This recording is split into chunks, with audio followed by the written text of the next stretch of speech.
We are honored to have Dr. John Ryan from Southern Cross University, Australia. A very good morning, Dr. Ryan. Ladies and gentlemen, now before we begin, we would like to have a welcoming speech from our rector, and please our rector to officially open this webinar. For Professor Dr. Fatur Rahman M. Hum, the Zoom is yours. Okay, thank you, Intan.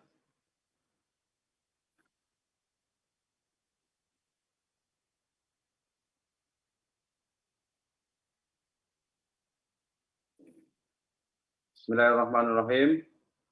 Assalamualaikum warahmatullahi wabarakatuh.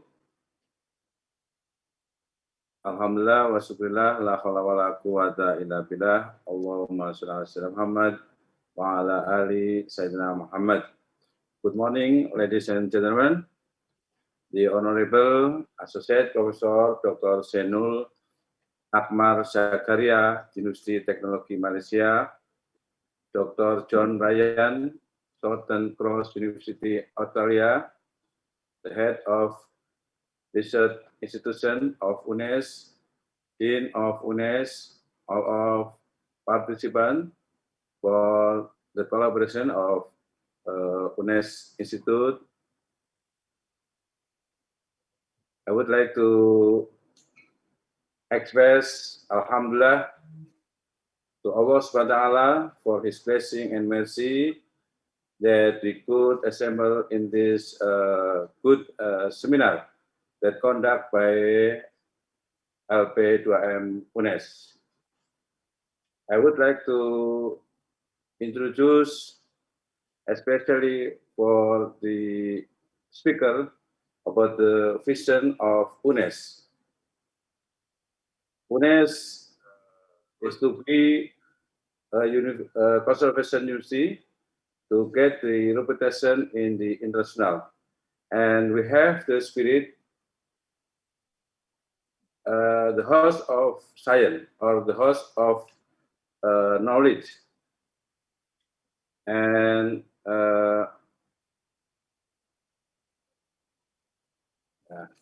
I wanted to give the speech in Bahasa Indonesia to give the motivation, especially to UNES lectures. Tantangan perguruan tinggi di Indonesia meliputi 4 tantangan besar. Yang pertama adalah revolusi industri 4.0 dan society 5.0. Tantangan ini belum selesai untuk dilakukan upaya-upaya inovasi oleh perguruan tinggi seluruh dunia.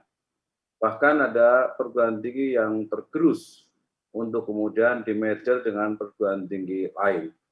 Ada banyak perguruan tinggi juga yang kehilangan mahasiswanya karena tidak mampu untuk menyesuaikan diri dengan revolusi industri 4.0 dan society. Revolusi industri 4.0 menuntut literasi baru seperti big data, literasi digital, dan juga yang literasi teknologi. Yang menarik juga adalah bahwa revolusi industri itu memberikan kesadaran bahwa revolusi industri memberikan kesadaran kepada kemanusiaan bahwa teknologi, data, is the tools adalah hanya sebagai alat untuk mengembangkan society, mengembangkan kemanusiaan. Karena itu lahirlah Society 5.0 yang menyempurnakan bahwa pengembangan teknologi, pengembangan literasi digital, dan berbagai upaya di dalam mengembangkan revolusi industri harus ditambahkan kepada kemanusiaan atau society. Karena itu kemudian diperkuat literasi kemanusiaan di dalam upaya-upaya untuk bisa secara masif mengatasi tantangan evolusi industri ini. Di UNES dikembangkan untuk menyambut revolusi industri dengan berbagai pengembangan inovasi seperti digital smart kampus, kemudian pengembangan kurikulum, dan berbagai inovasi yang lain yang dilakukan oleh dosen, oleh mahasiswa. Tantangan ini belum selesai, kemudian tantangan baru muncul sejak tahun 2019, yaitu COVID-19. Yang ternyata COVID-19 justru meneguhkan bahwa digital atau revolusi industri adalah bagian dari upaya untuk memulai kita bisa melawan COVID-19. Dan berbagai upaya juga di dalam berbagai inovasi untuk mengembangkan tantangan ini sudah dilakukan oleh berbagai perguruan tinggi. Memang di dalam mengatasi COVID, kita bisa untuk memberikan motivasi untuk melawan COVID agar kita menjaga sehat. Kemudian kita juga melakukan berbagai inovasi di dalam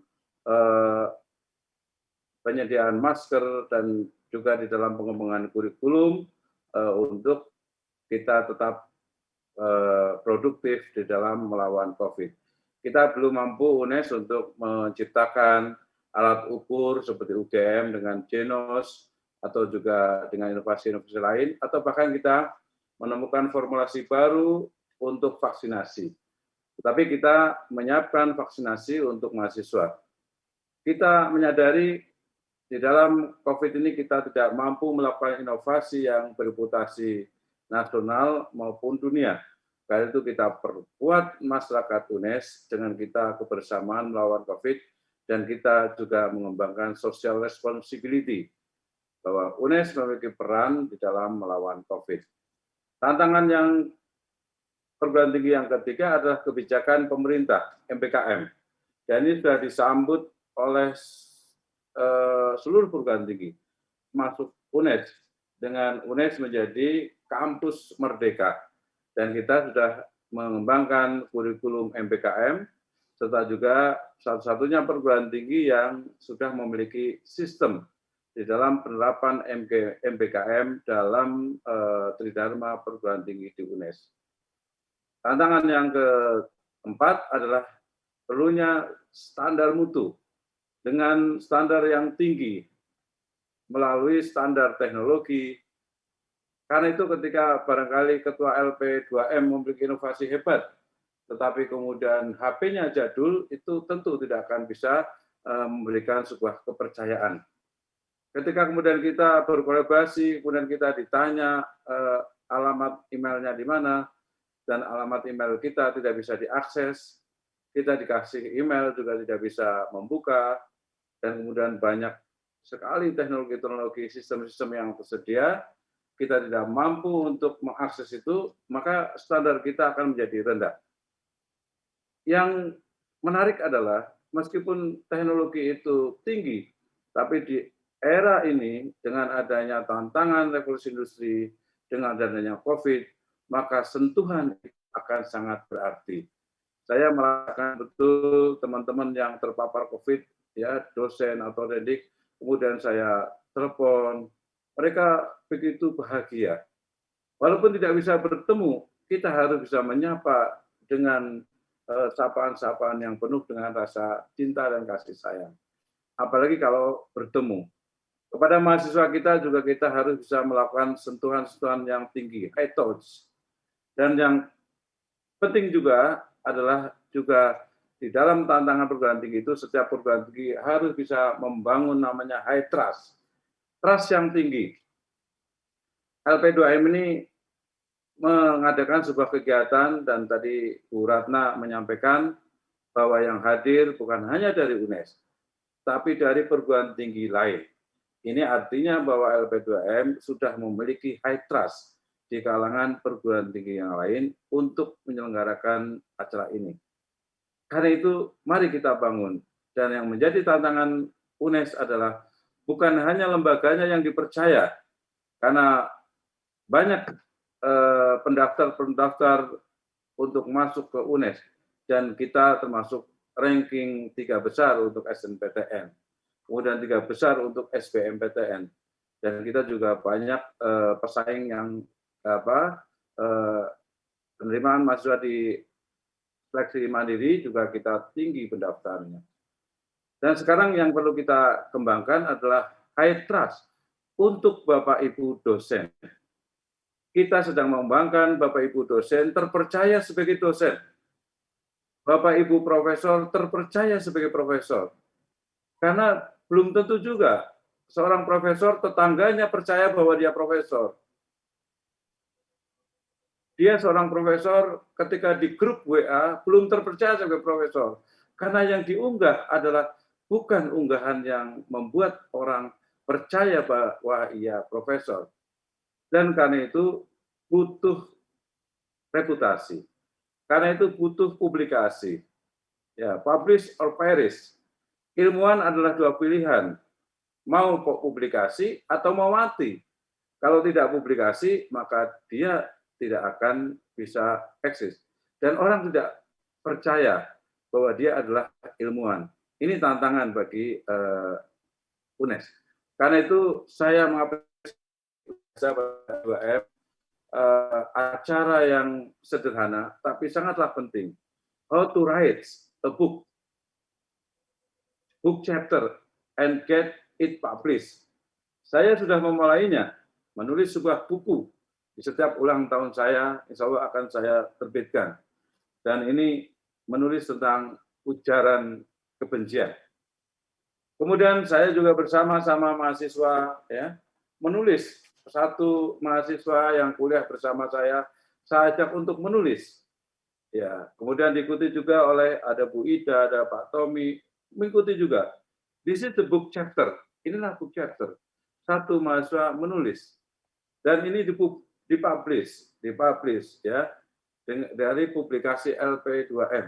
Luar biasa juga ya.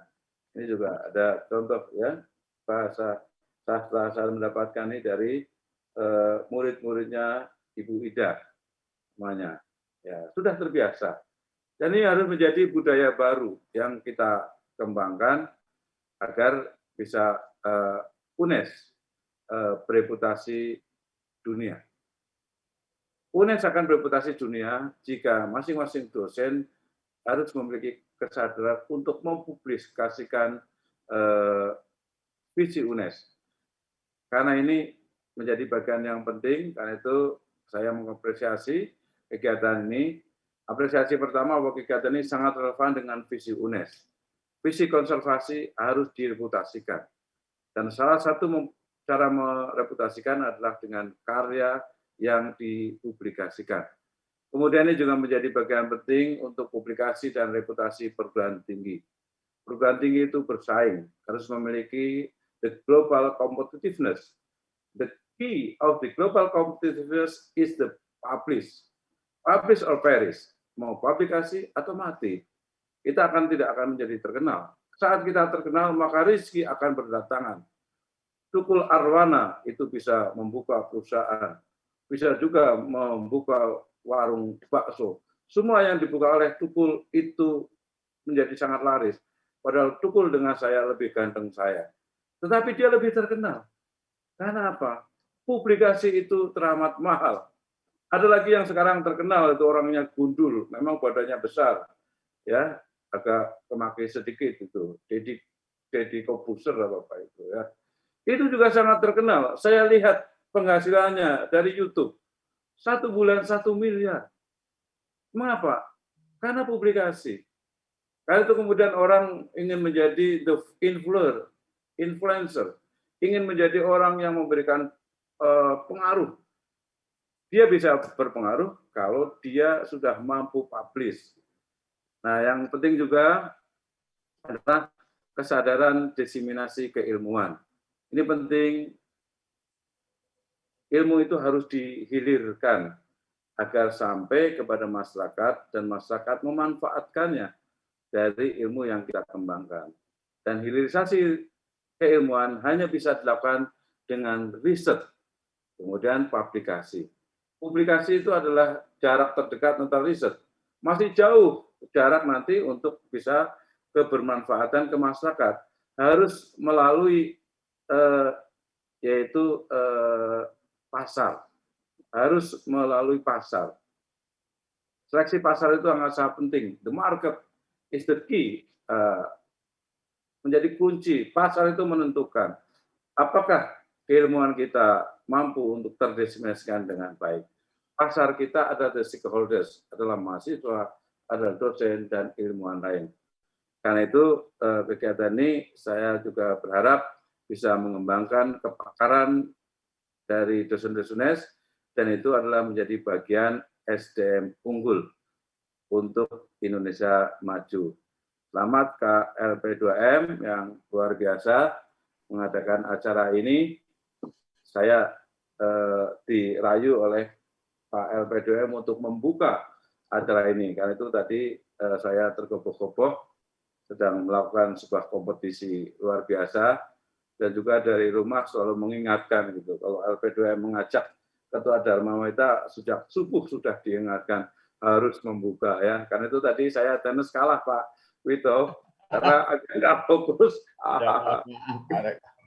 Karena nggak fokus ya. Ya, tapi tidak apa-apa ini, tidak apa-apa. Ya sebagai penutup ya, saya sampaikan quote. Kita mungkin merasa kesulitan mengubah situasi yang terjadi saat ini. Namun kita pasti mampu mengubah setidaknya satu orang penting di dunia ini, yakni diri kita sendiri. Segera bangkitkan energi motivasinya untuk hidup lebih baik dan lebih bermanfaat. Barangkali rektor bisa putus asa ketika mengajak 1.250 dosen untuk menulis buku. Tetapi ketika saya bercermin, maka yang harus menulis buku adalah Fatur Rahman sendiri. Dan mudah-mudahan saya bisa memberikan contoh pada dosen lain. Terima kasih, dan mudah-mudahan kegiatan ini bisa membawa berkah bagi kita semuanya. Dan atas permintaan Pak Wito, ya, maka acara ini saya buka secara resmi dengan membaca Bismillahirrahmanirrahim, acara pelatihan how to write a book or book chapter and get it published that conduct from the LP2M is officially open. Assalamualaikum warahmatullahi wabarakatuh. Waalaikumsalam warahmatullahi wabarakatuh. Terima kasih sekali lagi Prof. Fatur sudah berkenan membuka acara pada pagi hari ini dan juga memberikan motivasi. Saya juga ingat ini Prof. Fatur dulu waktu ulang tahun pernah bilang seperti ini. Kalau ulang tahun dihadiahin itu sudah biasa ya Prof ya, tapi menghadiahi diri sendiri dengan sebuah karya itu yang luar biasa. Betul sekali. Semoga bisa menjadi contoh untuk Bapak Ibu semuanya supaya kita untuk bersemangat lagi untuk membuat book chapter. Baik Bapak Ibu hadirin yang berbahagia, kali ini saya ingin Bapak Ibu semua untuk open your camera. Boleh please open your camera. We are going to have a photo session together before we begin all the panel session. Ladies and gentlemen, please open the camera. I will count it from 3. Okay? 3, 2, 1. Thank you, ladies and gentlemen. Terima kasih sekali lagi Bapak Rektor.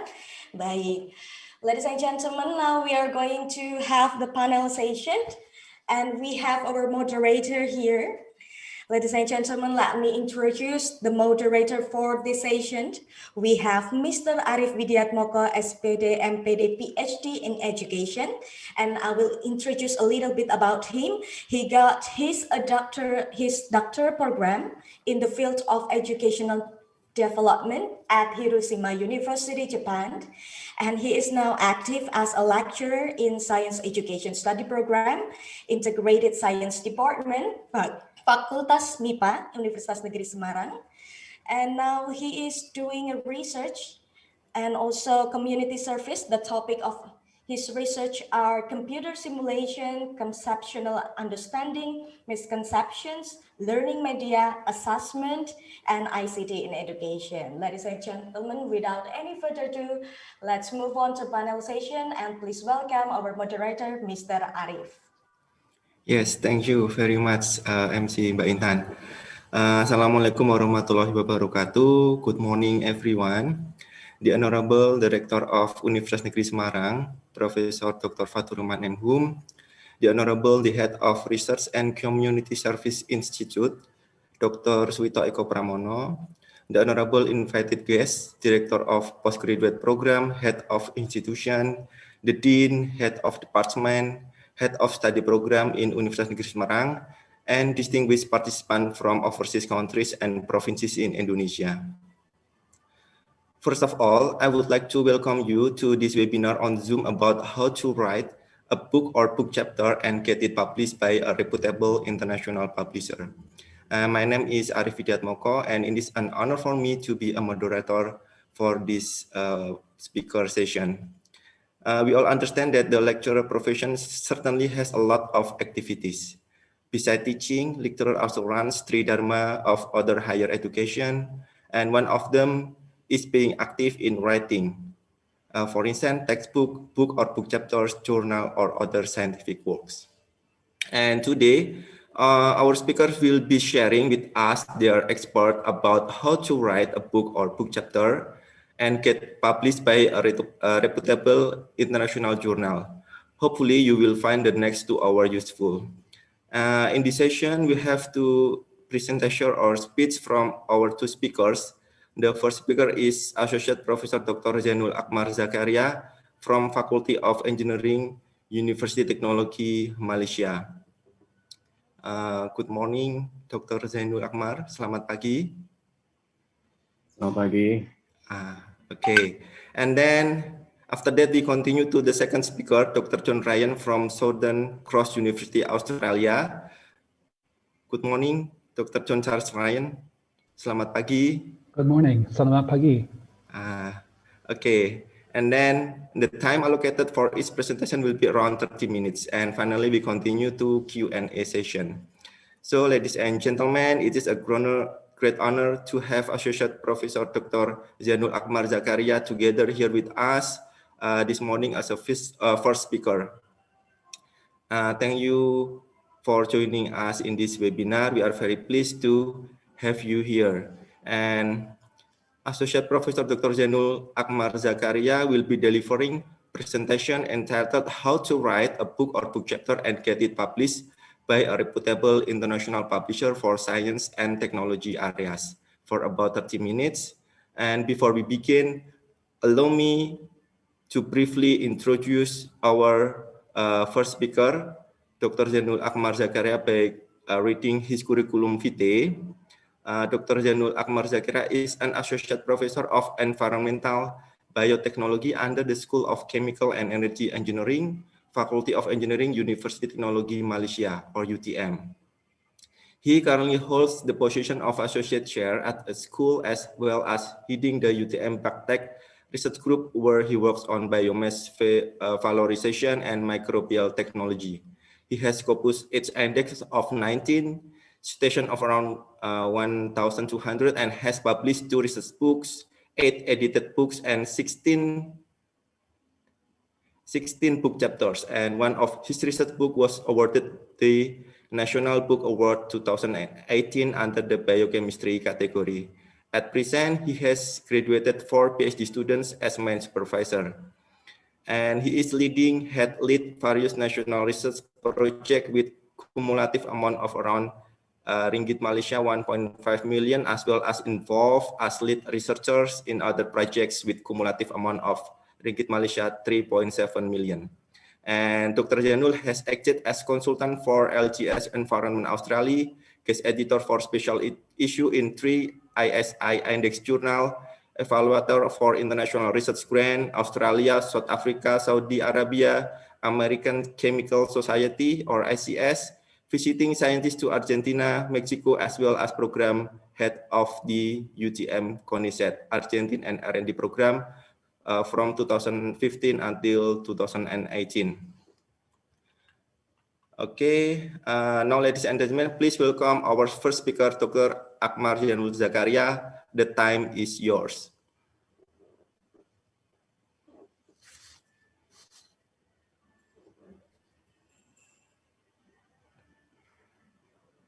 Ya, nanti saya kecilkan dulu.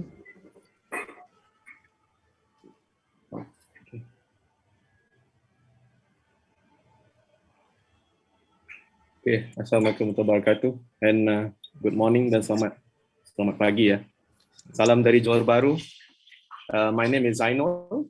I'm from University Technology Malaysia, School of Chemical and Energy Engineering, Faculty of Engineering. So saya sangat senang bertemu dengan semua. The title of my presentation today is actually tilted a little bit. to be publishing academic book. I'm going to focus on edited book. This is from the perspective of book editor. Yeah. And for those of you who have not been to UTM, just to show some of the buildings, scenery surrounding UTM. Yeah, this is in UTM Johor Bahru where we are.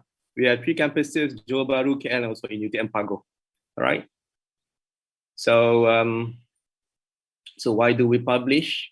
Of course, there's a lot of reasons for us to publish, and besides own motivation, as well, we do also need to chart our career and also to disseminate our findings, our knowledge that we generated in our laboratory and also with our students, as emphasized by Professor Fatur just now, Professor Fatur Rahman just now, the importance of disseminating our research findings to the general public. Yeah, so that's why one of the motivations that why we have to publish, right? So there are a lot of types of scholarly publications available.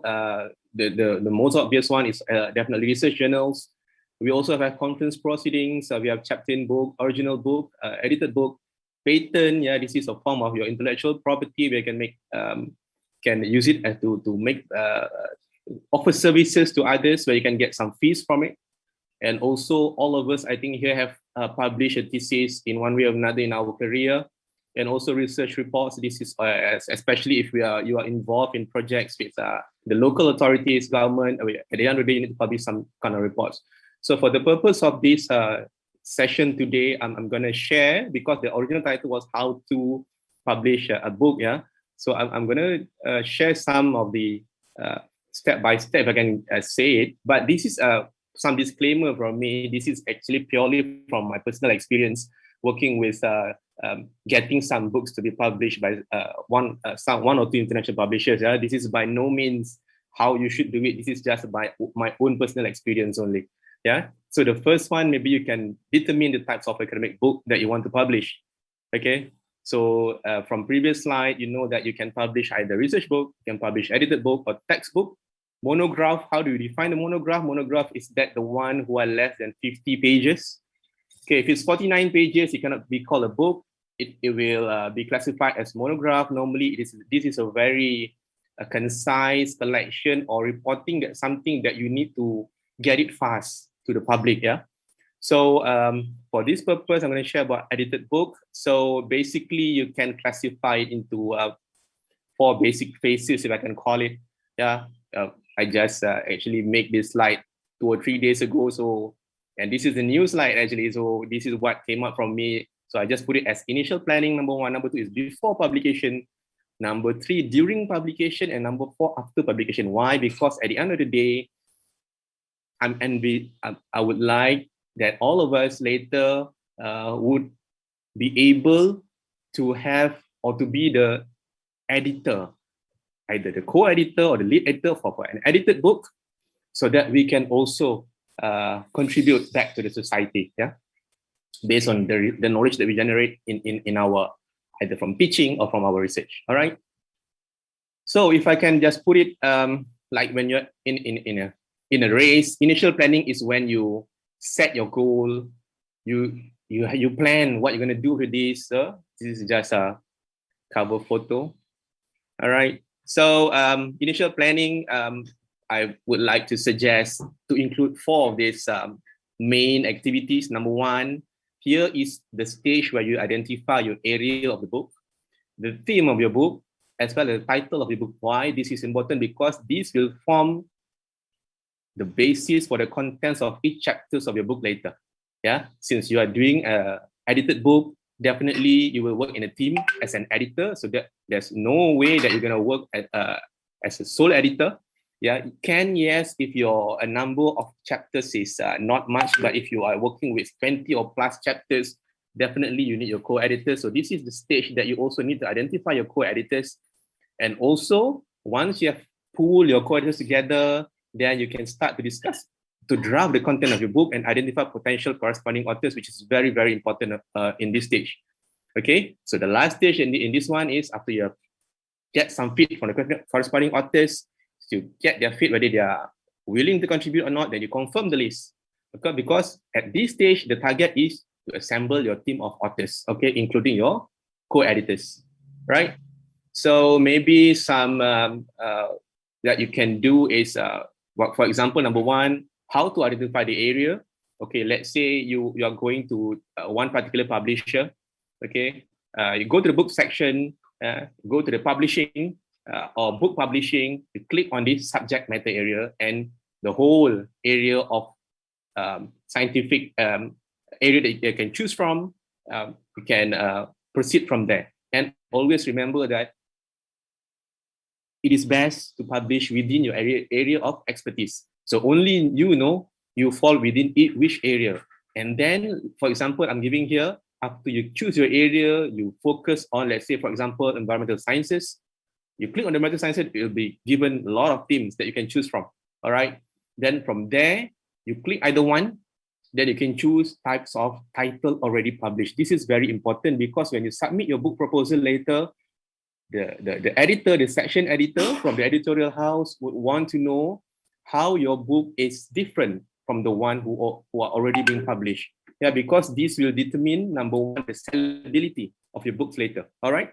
So this is basically your task as the lead editor. Okay. Then basically this is what a lead editor would do. Make a list of potential contributors. Okay, in consultation with the rest of the editors, you invite the author to submit and make sure that submission is done on time. Okay, this is actually what has been shared by my colleague last time. Yeah, the word is chase, yeah, playing authors for submission and so forth. Okay, and this is some of the role of co-editors, a written role, but basically, since you're working in a team, make sure that the team you're working is the one that you are familiar with, you are comfortable to work with. Yeah. So co-editor would act as the very important editor when you publish a book. All right, an edited book, because he or she would have his or her own connections, authors that he or she can trust to deliver the books. All right, because the key here is when you get the award later from the publisher, it's all about meeting the stipulated time. You must ensure that everything working smoothly. As a lead editor, you have to be able to oversee that everything works smoothly so that you can deliver on time. Yeah, we are still under number one, initial planning. All right, so how do you get your co-editors? Yeah, so I would like to suggest here potential source of co-editors, yeah, is amongst your senior colleagues. So either you meet them during an academic events, like this photo where I met Dr. Ratna herself when she was in UTM, or you have friend comes visiting. This is Professor Raj Bhupatil from US. He's a Fulbright senior specialist. He was in UTM visiting us. Or friends you met in conference. This is the one that we have in India last time. All these are potential co-editors that you can work with. Remember, to be an editor or co-editor, it is better or best to have a senior colleagues as the co-editor, right? So after that, what you do, now you know your theme, you know your area, you have your title, you have your co-editor. You sit down together after that. Okay, sit down to do what? To draft the book content. It's just like writing a review paper. It's just like writing an article. It's just that now, let's say you already have the title. If you look at one examples given here, yeah. So the title can be the contents can be sections followed by subsections. Subsections are chapters. All right. So the section is where you can pull all these chapters under you, so that you can have a very organized book later. All right. So I'm sure all of us are very well versed on this. Yeah. So it can be, let's say if you look at this green book, biofuels and bioenergy. So you can have a section starting from a very brief overview of what biofuels are. It's all about up until its manufacturing, its application, and its future perspectives. It can be that kind of flow. Yeah. Okay, and who can contribute? Who is our target corresponding authors? Who would contribute to our chapters later. Now you already have the title, you must identify who would be your authors. Yeah. So definitely you can make use of the context, number one just now, and also you can make use of the context that you make in social media. For example, we have the social media such as FB, Telegram, and also Instagram. We have also the academic social media such as ResearchGate. Yeah, this is actually a very useful avenue for you to get potential corresponding authors that will be responsible to provide you with the chapters later. All right. Yeah, after that, hold on, yeah. How do I make the button up there because I cannot see all? Okay. After that,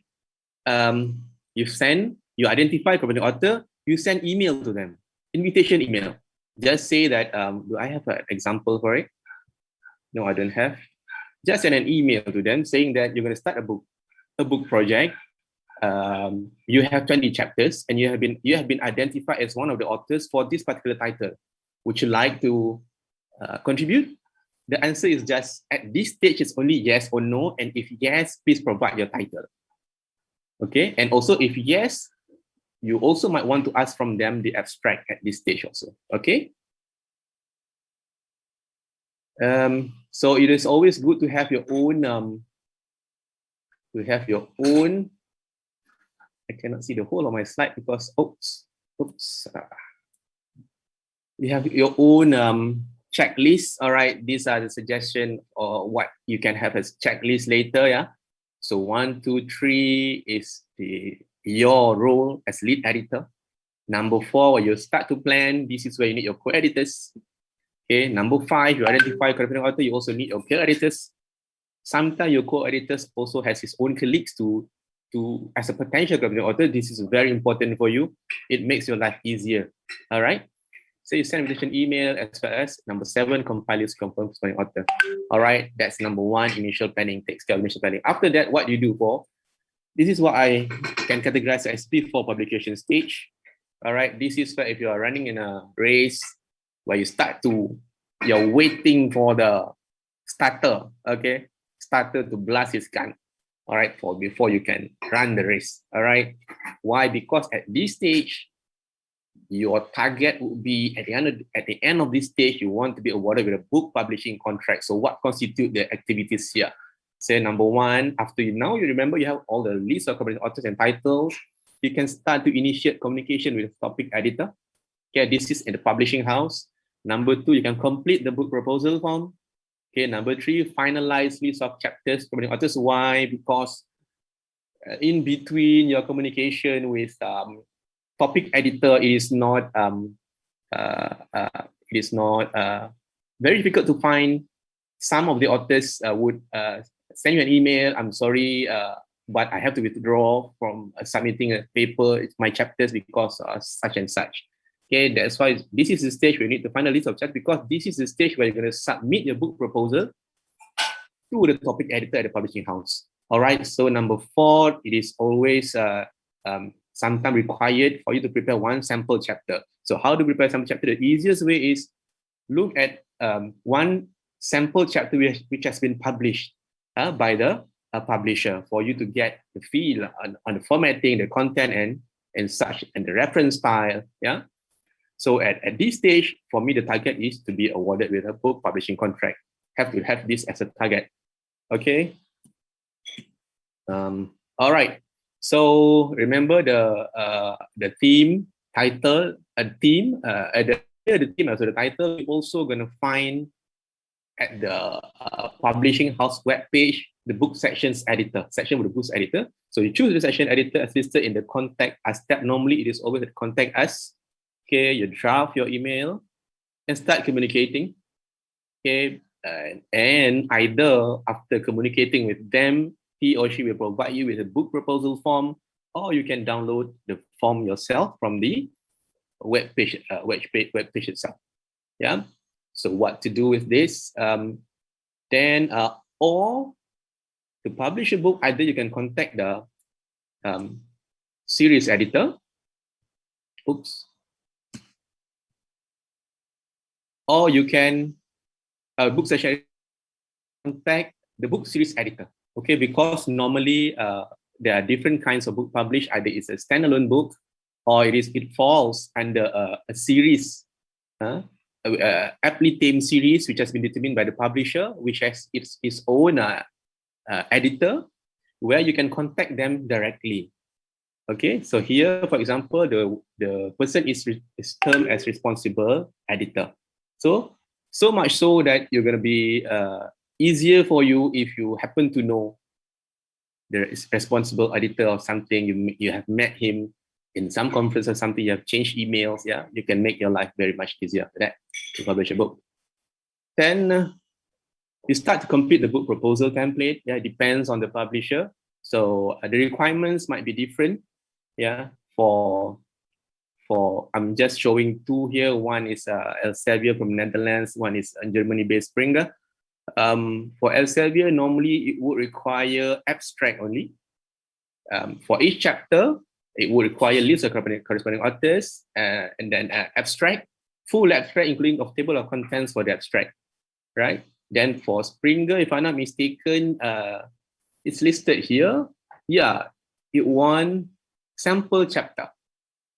Okay, or chapter outline. Chapter outline means you can do it in the form of bullets from table of contents, bulleted forms. Yeah. So depends on the requirements of the publishing house. I'm not going to show every page here because normally it will not go more than 10 pages. So don't worry. All answerable. You can answer all the information required. Yeah. Don't worry. So what you need is a little bit of discussion with your co-editors, yeah, on how to proceed with the book, and you should be okay. Okay. So with this book proposal template, okay. Oh, I'm showing the content here. All right, authors. These are all doable. Here you can propose title. Okay, when you're gonna expect to submit the manuscript. Okay. Like I mentioned, these are all like your idea of what the book's going to be, how your book going to be. All right, all are answerable, don't worry. Okay, annotated table, you need to have this. Why you need table of content for each chapter? Because you would need it to provide number 9, annotated table of contents. Okay, some publisher will require this. Okay, so if they ask, you should contact your corresponding author and ask from them this kind of. Then let's look at number 12, unique selling points. Okay, why they need to publish your book? Okay, why they need to take the trouble in getting their team ready, yeah, to check your book proposal later, the final one, the structures, the grammar, the referencings, and everything. You must give the good stuff in number 12 and why you should publish. All right. And you can also suggest some potential reviewers. Okay. Okay. And also they would need your CV. Okay. So CV depends if they want a full CV, give a full CV. If not, just give a one-page CV would suffice. Okay. This is one example of a book that we published last time. Then, as mentioned, this is under the before publication stage. You need to finalize the list of chapters now. If you look here, like I mentioned just now, some of your colleagues would send you an email late. Normally, it's late at night. Okay, Zainal, sorry, due to I have to teach 10 credits this semester. I'm supervising 5 PhD students, so I wouldn't have the time to contribute to a chapter. I'm sorry, but I have to withdraw. So this is a stage where you need to finalize the list of chapters here. All right, because you would send this together with your book proposal form to the publisher. Okay, if the abstract is required, you can put it in one file after the list of corresponding author. You put it after your abstract template, because this is the one they're going to send to your author. Okay, you put it, you arrange it. Must be according to what your list here. Okay, so these are the one that is being provided by your corresponding author. Okay. So it's very doable. Okay, how to prepare your one chapter sample? As I mentioned just now, some publisher will require to see, actually they want to see the quality of the projected quality of your book later. So that's why they want to see whether you are ready. Are you well versed with the formatting? Are you well versed with how a scientific manuscript should be written? How the structure should be? Are you well versed with referencing style and stuff like that? So they want to see a chapter sample. So this is normally your job as a lead editor to provide one chapter sample to the publishing house. Okay. Say at the end of the day, you after I think around exchanging of 5 to 6 emails with the editor, the section editor, you would get something like this, a publishing agreement, where like in this case, the Elsevier one is the one that is a standalone book, and for the right hand one, this is under Springer, where it is going to be published under a book series. All right, this is the contract that you're gonna endorse. Okay, we're gonna refer later if there are certain matters arising. Okay. Okay. So it is always good to have your own checklist. So I'm going to suggest the checklist to be something like this. You are free to amend this list, to amend the content. It's up to you. Yeah. Deadline here. Why do I put week? Because in a matter of week, you can settle identification of section editor, send email in a matter of week. But when you work on the book proposal, don't put week. Always put months, because you are dealing with your colleagues. They need time. Okay, they need time to give you the information that you want, the chapters that you want, the abstract that you want. All right. So, okay, I put here number 5. Your communication with section editor also gonna sometimes take some months, because some discussions going on. All right. So at the end of the day, hopefully we're gonna get this publishing agreement. So now you are full swing. After the starter, now you are full swing running. This is what I put as during publications. So what happens here? So this is where at the end of the day, your target will be to submit a complete book draft to the publisher within the stipulated deadline. Okay, book draft means the final form, just for the publisher to check the content, whether it is meet the formatting requirement, whether it's have some copyright infringement and stuff like that. They also have their own editorial team to check all this. All right. So you as the lead editor, what you should do is to share the book chapter template to corresponding author. Then you please give some ample deadline for your corresponding author to prepare the chapter and submit back to you. Okay. Then followed by the reviewing process. You are also responsible. You and your co-editors are responsible for the reviewing process. Okay, not you to review, but you have to send to somebody to review. Then you return the comments from the reviewers to the author. They make the amendments. You get the amended chapters. Then you compile the chapters, and you have to proceed the formatting. Then you can submit to the section editor. So what are the some elaboration on this if I have? Yes, to submit the book chapter template, either you can use directly from the guideline for authors, which is available at the publisher's website.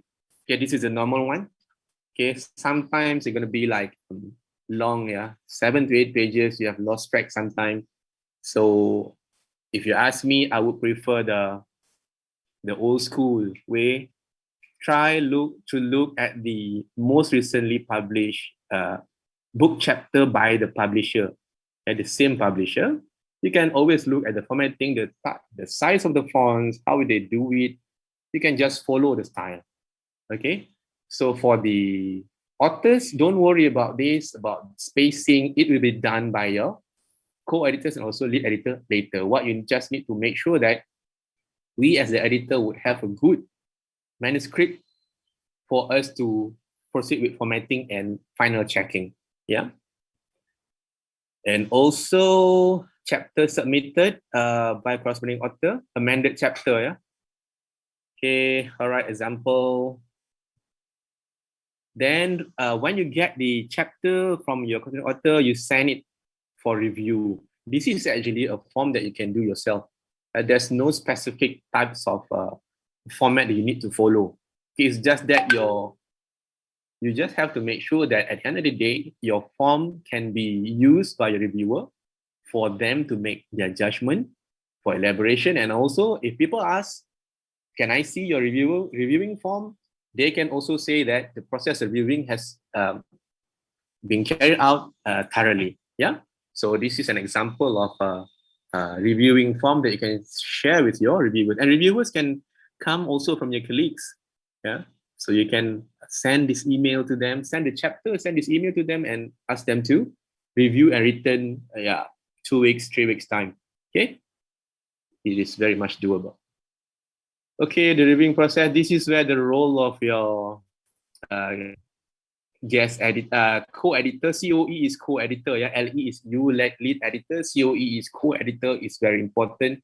Where, like I said just before, if your co-editor also has invite, let's say 3 to 4 of his friends to contribute chapters in your book, he or she can also takes care of the reviewing process by handling or contacting their colleagues back. Okay, their other colleagues to review the papers. He or she will be responsible to review the paper, to oversee the reviewing process.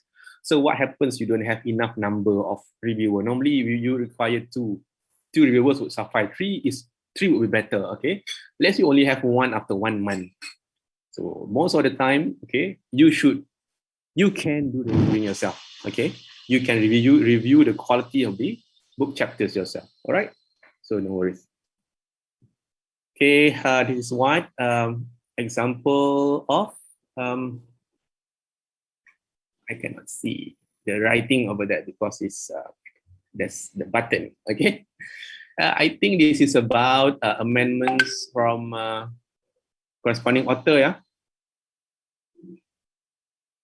Okay, after you get the final form of chapters being reviewed and amended chapters by corresponding author, your job now as a lead editor is to compile all the chapters and to proceed with the formatting as requested by the publishers. So you can see down, if you already asked your corresponding author to format the chapters according to the publisher, now your job will be very, very much easier.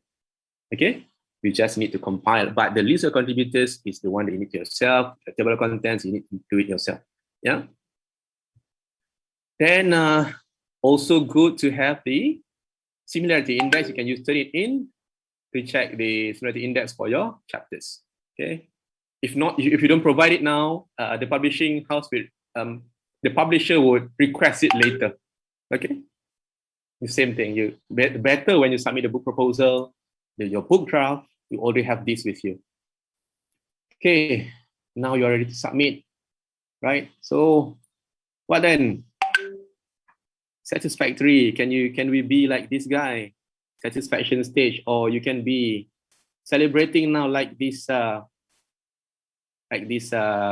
great footballing team in the Great Britain, all right? Who always winning cups, or you can, if you are running the race just now, you can celebrate like Usain Bolt. Can you do it now? Let's see. The answer, not yet. Why? Because you still have the last leg of the race to run. Okay, even though you have submitted, remember you are submitting a book proposal to the publisher, it will be reviewed. Okay, it's just that I can say that 80% of your job is now completed. It's just that final. In this case, this is this is an Olympic season, yeah. So I'm just showing this slide which I got from internet yesterday.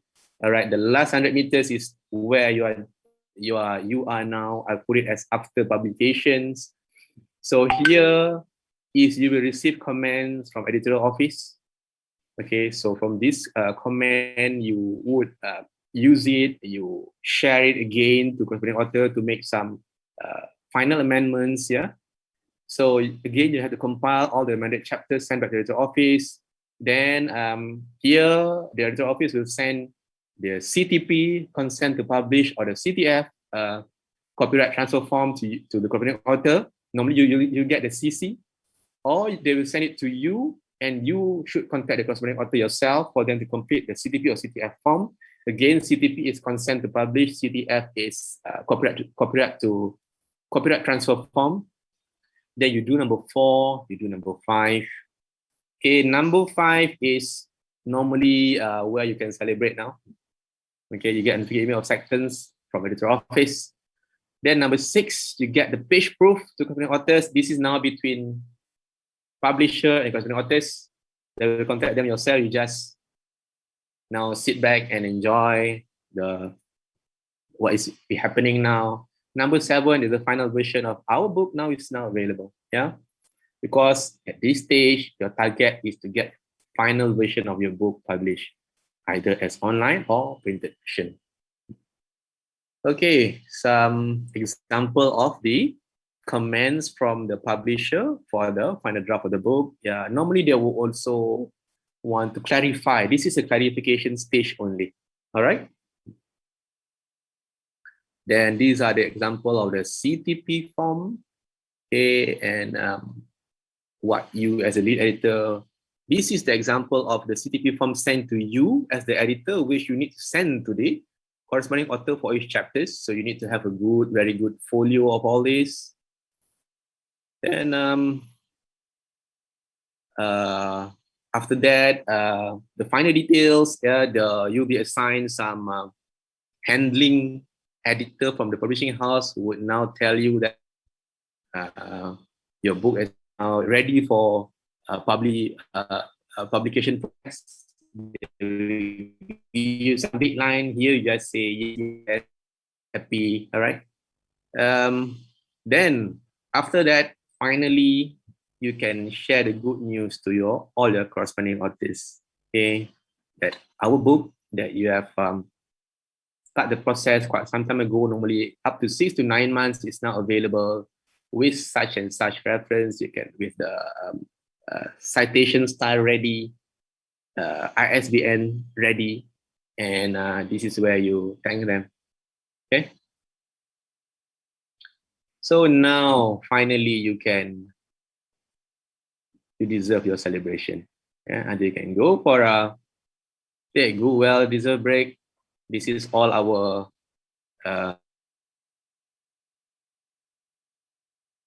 not with this COVID-19, we cannot go for a holiday. Now you can leave the trophy, or you can do like this Muhammad Zohri, Indonesian, very much very sprinting king. Now I think he's the top 3 in Asia. Yeah, Muhammad Zohri is very, very, very quick. Looking forward to see him running in the Olympics. Okay. Okay, just to share some of the book titles which I've managed to publish with my colleagues all this while. Only 2 research books. This book, Bioabsorption by Reduction of Toxic Elementals, is a research book.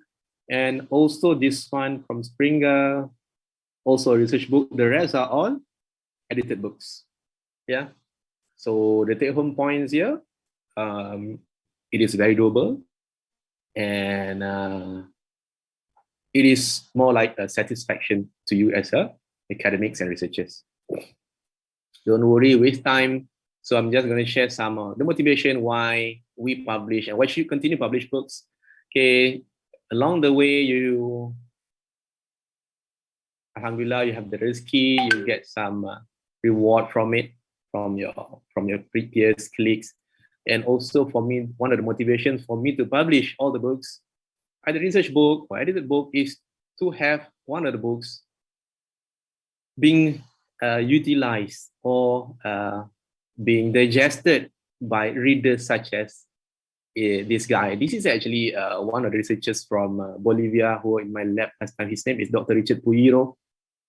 He was in UTM in my lab. So yeah, this is one of the motivations actually to get your book, because if you publish a book, you'll be given a statement. You'll be contacted by the publisher yearly at the end of the year. They will give you a statement on how your book performed. how much has been downloaded online, because to download you need to pay to the publisher, or how much hard copy book have been sold. Yeah, so these are actually, because let's say the statement is 200 books, printed books, hard copy books, they managed to sell. Okay, so you know that this book will end up somewhere, either in the library or in somebody else's personal collection, which they're going to use later. Okay, back at what, like how Professor Fatur Rahman mentioned earlier, our job is to try to disseminate our knowledge that we generate in the lab, try to enrich the knowledge always, yeah? And one of the ways is to publish books. And my sincere acknowledgement to these people. These are my students, some of my students, some have graduated. This is when, in 2019, when myself and my students, those who are not in with UTM shirts, either my students, and this is my wife next to me. These are 4 UNES students who had the chance to come to UTM last time, and I'm very much thankful for the hospitality, and we were there. And also, of course, to my very important colleague, yeah, Dr. Ratna. Thank you very much for always supporting our collaboration, and her also to her colleagues. Yeah. With that, I think I would like to end my presentation and would pass the session back to the moderator, Mr. Arif. Thank you very much. Okay, thank you very much, Dr. Zainul Akmar Zakaria, for the very informative and interesting talk. And I would like to read the highlight from presentation of Dr. Zainul Akmar Zakaria. So if we want to publish a book or book chapter, this is important. We have to do for process, initial planning, and then before publication, during publication, and after publication. For the initial planning, we have to identify area, theme, and the title of the book. And then the second step is before publication, we need to initiate communication with the publisher, and then complete the book proposal form, and then finalize list of chapters and then corresponding authors, and prepare one of sample chapters. And then the third step is during publication, we need to share book chapters template to corresponding authors, and then set the deadline, and then reviewing process and compile of all chapters and formatting, finally submit to section editor or publisher. Yay! And in the presentation, you read yay, it means finished. But the last step is after publication. You need to respond to comment from editorial office to corresponding authors, and then compile all amended chapter, page proof to corresponding authors, and final version of the book is published, and then we will get reward and this key. This is the highlight from Dr. Zainul Akmar Zakaria presentation, and let's give a big applause for Dr. Zainul Akmar Zakaria. Okay, if you have question to Dr. Zainul Akmar Zakaria, you can write down your question in the text box column, or later in the Q&A section. You can ask directly to the speakers. And then let's move to the second speaker. I would like to introduce our second speaker. It is very great honor to have Dr. John Charles Ryan together here with us in this morning as a second speaker. Good morning, Dr. John Charles Ryan. Good morning, Dr. Arif. Selamat pagi. Selamat pagi juga ya. I read on your CV you can speak bahasa Indonesia. Sedikit, Pak. Terima kasih. Okay, this is interesting for us. And then we are very pleased to have you here. And Dr. John Ryan will be delivering presentation entitled How to Write a Book or Book Chapter and Get It Published by a Reputable International Publisher for Social Science and Humanity areas for about 30, no, he requested 45 minutes, okay. And then before we begin, allow me to briefly introduce our second speaker. His name is Dr. John Charles Ryan. And Dr. John Charles Ryan is a writer, eco-critic, and ethnographer. His current affiliation are as Adjunct Associate Professor at Southern Cross University and Adjunct Senior Research Fellow at the Nulungu Research Institute, Notre Dame University, Australia. And then he held position as postdoctoral research fellow in the School of Communication and Arts at Edith Cowan University from 2012 to 15, and postdoctoral research fellow in the School of Humanities, Arts, and Social Sciences at the University of New England, Australia from 2017 to 2020. And he also served as honorary research fellow at the University of Western Australia from 2015 to 2020. His work comprises 17 academic books authored and edited, and then 41 book chapters, whoa, and then 81 referred journal articles, 15 referred conference publication, and 86 conference and symposia presentation. Oh, very huge number.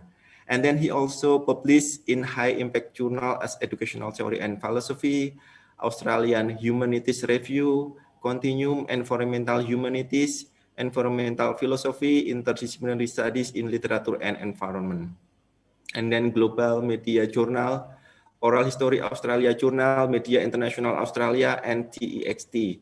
And with Bloomsbury, Brill, McGill, Queen's, Newswood Books, Routledge, Reumann, and Littlefield, SUNY Press, University of Michigan, University of Minnesota, and University of Washington. And his poetry and nonfiction have been published by Fremantle Press, Margaret River Press, Arc Poetry Magazine, Australian Geographic, Action, Quartet Poetry Review, and Griffith Review. A review of his work have appeared in Australian Poetry, Sydney Morning Herald, The Conversation, and Weekend Australian. And then field of teaching and research are Australian Studies, Ecopoetics, Creative Writing, English Literature, or Modern Poetry, and then Cultural Studies, Environmental Humanities include Critical Plant Studies, Digital Humanities, Media Studies, and Eco-Criticism Professional Writing. Okay, now ladies and gentlemen, please welcome our second speaker, Dr. Charles Ryan. The time is yours. Okay.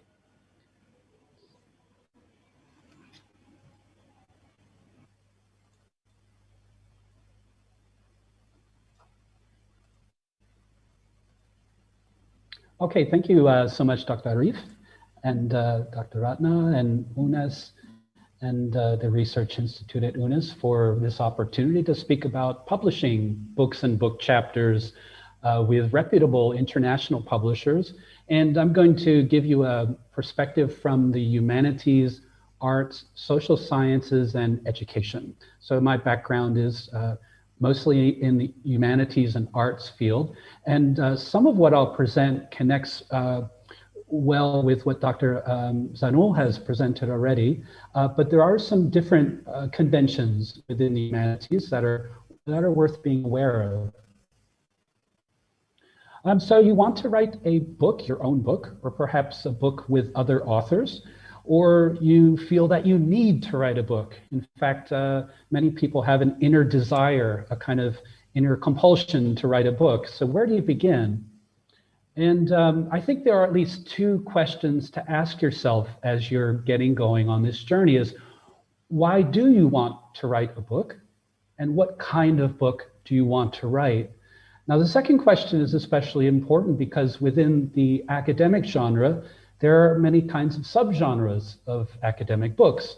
And so it's important to be clear with the focus of your book project and where you want to take it. Who will be involved, or will it be more of a solitary journey? We have a kind of ideal of the writer as placid and writing comfortably. And as you see this picture of the famous American writer, Ernest Hemingway, comfortably writing in his seat with a pen and paper in the 1950s. But as most of us know, writing is hard work, and it requires a combination of belief, inspiration, commitment, discipline, goal setting, and one of my favorite terms to describe this, staying power, right? Committing to the whole process, which in the humanities can, for a book, it can be a 2 to 3 year process in some cases. But as Lutz said, a journey of 1,000 miles begins with the first step, with a single step. And so I'd like to give you some insight into how you can take that first important step towards publishing in these fields. So I'd just like to introduce the tradition of the book within the humanities, what's known as the Great Book tradition as the broader context that we are working in. I'd like to introduce publishing monographs, sole-authored or multi-authored. In the humanities, a monograph can be a longer work than Dr. Zul indicated. A monograph can be an extended study of a particular topic, and then edited collections, publishing book chapters, and writing and distributing calls for papers, which is essential if you're editing books or even editing special issues of journals or even conference calls for papers that will apply. And then we'll end with some practical strategies for writing books and also for identifying reputable publishers. And that's the key term that stands out for me in the title of the presentation today is reputable publisher, right? How do we decide if a publisher is reputable? How do we make a good choice? Let's begin with the tradition of the book within the humanities.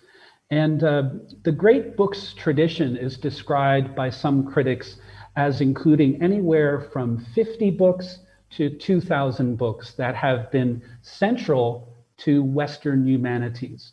And so what that means is that these books written by philosophers, theologians, historians, and others, they serve as a foundation of the Western humanities.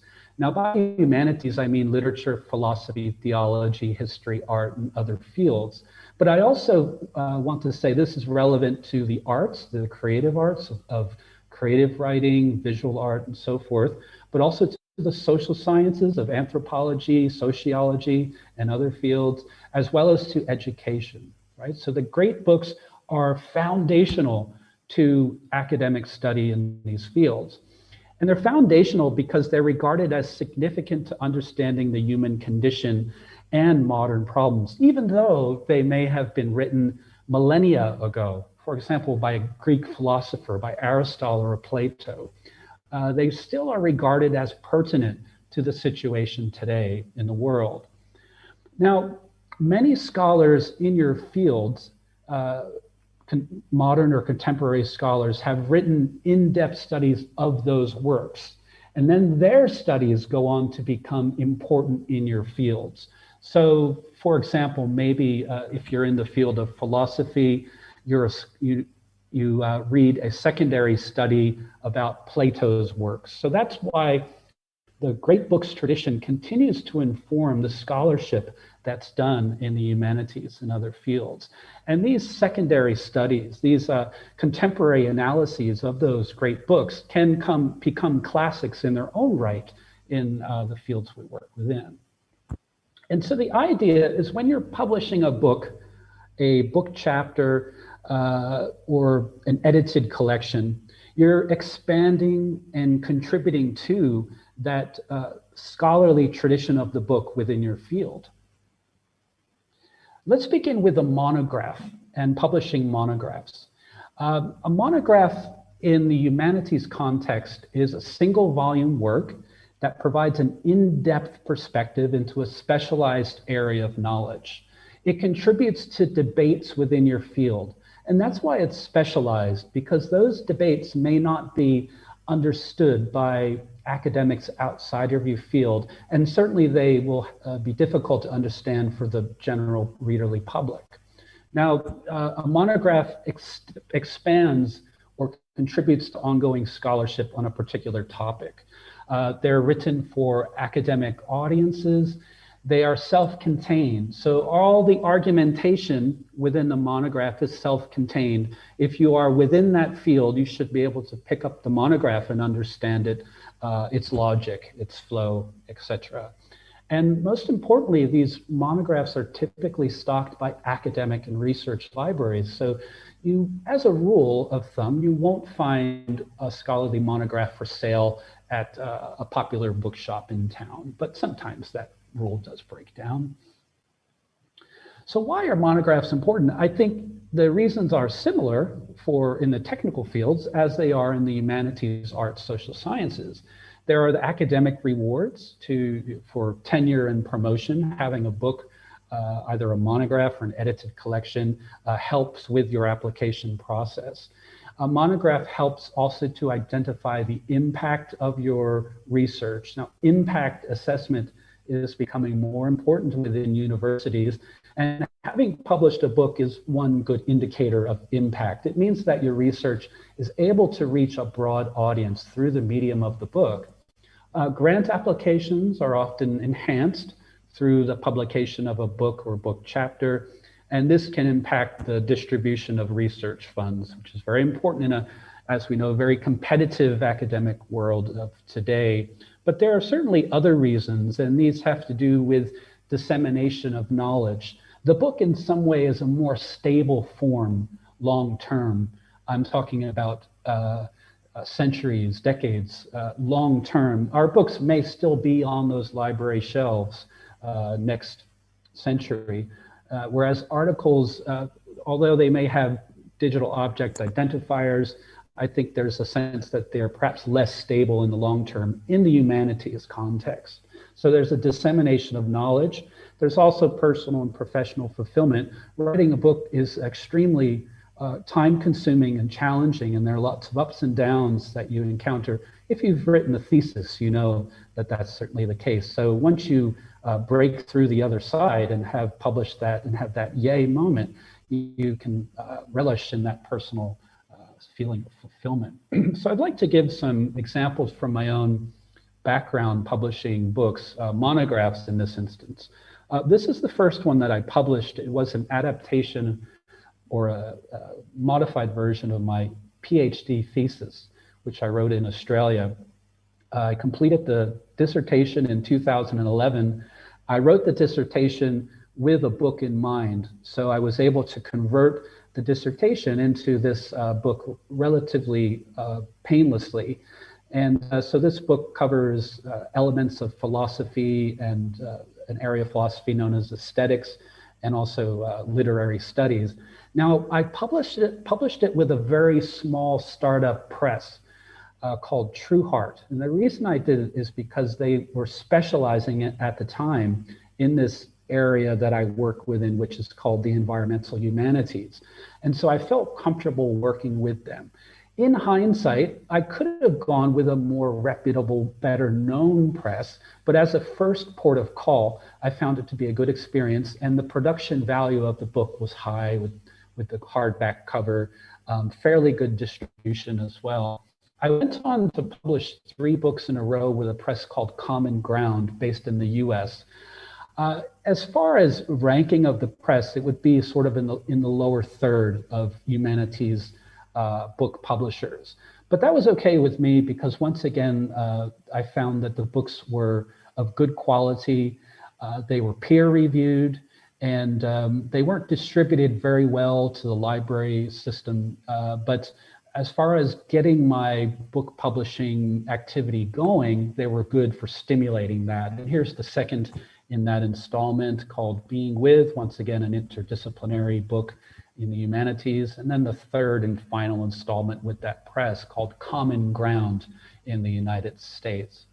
Now, my record started to improve with reputable publishers when I began with Routledge, which is in the middle to high ranking of academic presses in the humanities. This is a focused study on the role of plant life in contemporary Western poetry. So it's, once again, a niche area, very focused, specialized area. And that's why it's a monograph. It's not a short study, it's 80 to 100,000 words, but it's regarded as a monograph in the humanities. And more recently, I've turned to writing textbooks, which the boundary between a monograph and a textbook is sometimes blurry. This is probably 3/4 textbook and 1/4 monograph, insofar as it's an in-depth study of the field, but it's designed for an undergraduate readership. So there's lots of pedagogical features, and that's called Introduction to the Environmental Humanities. So you can see there's the arc over that 9 years from a very specialized startup, poorly known press to a press that's more widely known with Routledge, and most scholars in the humanities will be able to readily recognize a Routledge book and have used Routledge publications before. Now, the publication process often begins with the proposal. The way that I look at the proposal in terms of workload is it's about the same time commitment as writing a chapter. So if it takes you about, let's say, a month to write a book chapter, it will probably take you about a month to write a book proposal, right? I'll send the proposal around I'll send it to Dr. Ratna to send to the participants today, and you can look at the different categories in the proposal. There are variations between publishers and what they require, but generally it's the same. They want a statement of aims that doesn't need to be extremely long. It can be 3 to 4 paragraphs in this case. They would like to know the chapter headings and to have a detailed summary of at least 1 paragraph per chapter. The manuscript length. And now defining the market is very important for proposals of all kinds, because the publisher wants to know how they will market your book and how your book contributes uniquely to a particular debate. And only you know that as the author. So you have to make that clear to the publisher. And a list of competing books is also important, where you might write 6 to 12 competing titles that are similar to your proposed book, but slightly different, and thus the reason for your proposed book. Okay, so it's a marketing activity. The press wants to know, if they invest in your book, how will they be able to market it? Okay, let's, so this is just the first page of the proposal that hopefully you'll get a copy of after the seminar. And you can see I've listed the working title. Now that can change over time, and it will. And I listed the authors as myself and my colleague, but in fact, we changed positions as the book writing process went along, so that my co-author is now the lead author, and he agreed to work directly with the press and negotiate different aspects with the press that I didn't have the time to do. And so he's now the lead author and I'm the second author. And you can see the statement of aims can be concise. In fact, it should be concise. It doesn't need to be too elaborate. 2 to 3 paragraphs where you clearly map out the aims of your proposed monograph. So let's look at, well, something for you to reflect on. What is a monograph? Have you published one? Would you like to? What is the first step you will take? And do you have a reputable international publisher in mind? Just something to reflect on just momentarily now. And if any questions come up in reflecting on these questions, please feel free to pose it during the Q&A session. Okay, so let's cover edited collections in the humanities. A lot of what I'll say is related or similar to what you previously heard. An edited volume is a collection of scholarly chapters written by different authors. So what you have with an edited volume is a collection of diverse perspectives on a particular topic. Now, an edited collection or edited volume is also known as a multi-author volume, but it is not an anthology, right? An anthology is something different. An anthology is a collection of literary works. It's also not a collected edition, which is once again a literary genre in which the writings of a particular author are brought together into one book. And it's also not a reader. A reader is something often used in teaching, where you bring together the text that you're using in teaching.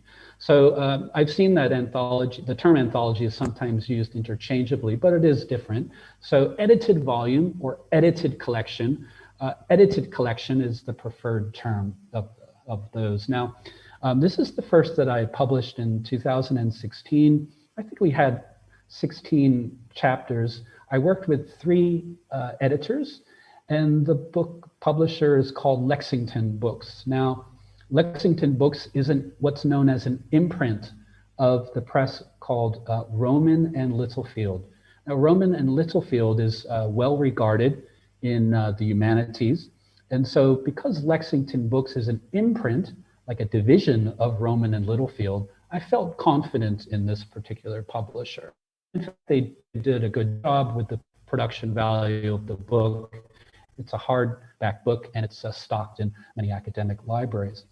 But this book was much different animal, much different scenario. This is a book that I co-edited with my 3 other editors from the other book, called The Language of Plants, very interdisciplinary book. And it was published by the University of Minnesota Press. That's important for at least 2 reasons. In the UK and the US and potentially elsewhere, university presses are regarded as the most reputable. I think it has to do with the legacies of the presses. They're often very old, but also the idea that they're not pressured by the need to sell books. They're often linked to universities, so they can be more selective and therefore more prestigious. Now, this book was also important because it's published in a series that many people in the field publish in. And so before publishing this book, I read a number of books in that particular series. So we knew as editors that the book would gain some visibility. I went on to edit this book by myself, but it only had about 12 or 13 chapters, which is quite manageable for a sole editor. And once again, the theme is quite broad, Southeast Asian eco-criticism, but each contributor brought a particular perspective to that broad theme, and that's really the nature of an edited collection. I've gone on to work with former students, and then co-editing this book, for example, about Australian environmentalism. Staying once again with Lexington Books, the case is when you become familiar with the process with a particular press, you find yourself returning to that press. If you feel confident in their production values, in the efficiency of their publication process, in the distribution of the books, you'll be inclined to work with them again. And conversely, they'll be inclined to work with you as the editor or author. Now, this is the second proposal that I hope will be distributed to you to look at carefully. This is for a recent edited collection with Springer.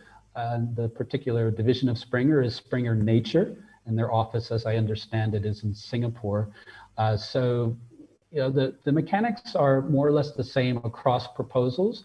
There's the names of the editors, and in fact, I put myself as the lead editor, but once again, my co-editor later on became the lead editor because of changes in our circumstances, and he now negotiates or mediates with the press, and I have my roles have changed as the second editor on the book. All right, have a look at that when you have a chance to see the particular requirements and how in writing this proposal we address those requirements. Now, book chapter, well, yeah, once again, reflect. What is an edited collection? How is it different to a monograph? Have you edited a book before? Would you like to? And what is the first step that you take? So reflect on that, and if it stimulates any questions, let us know during the Q&A.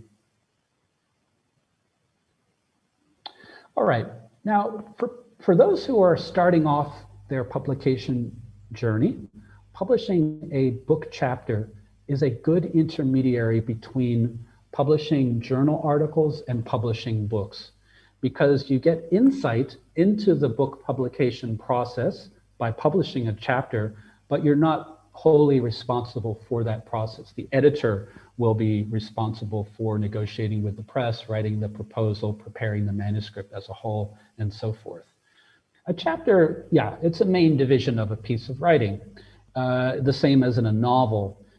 It helps to divide the book into sections for navigation.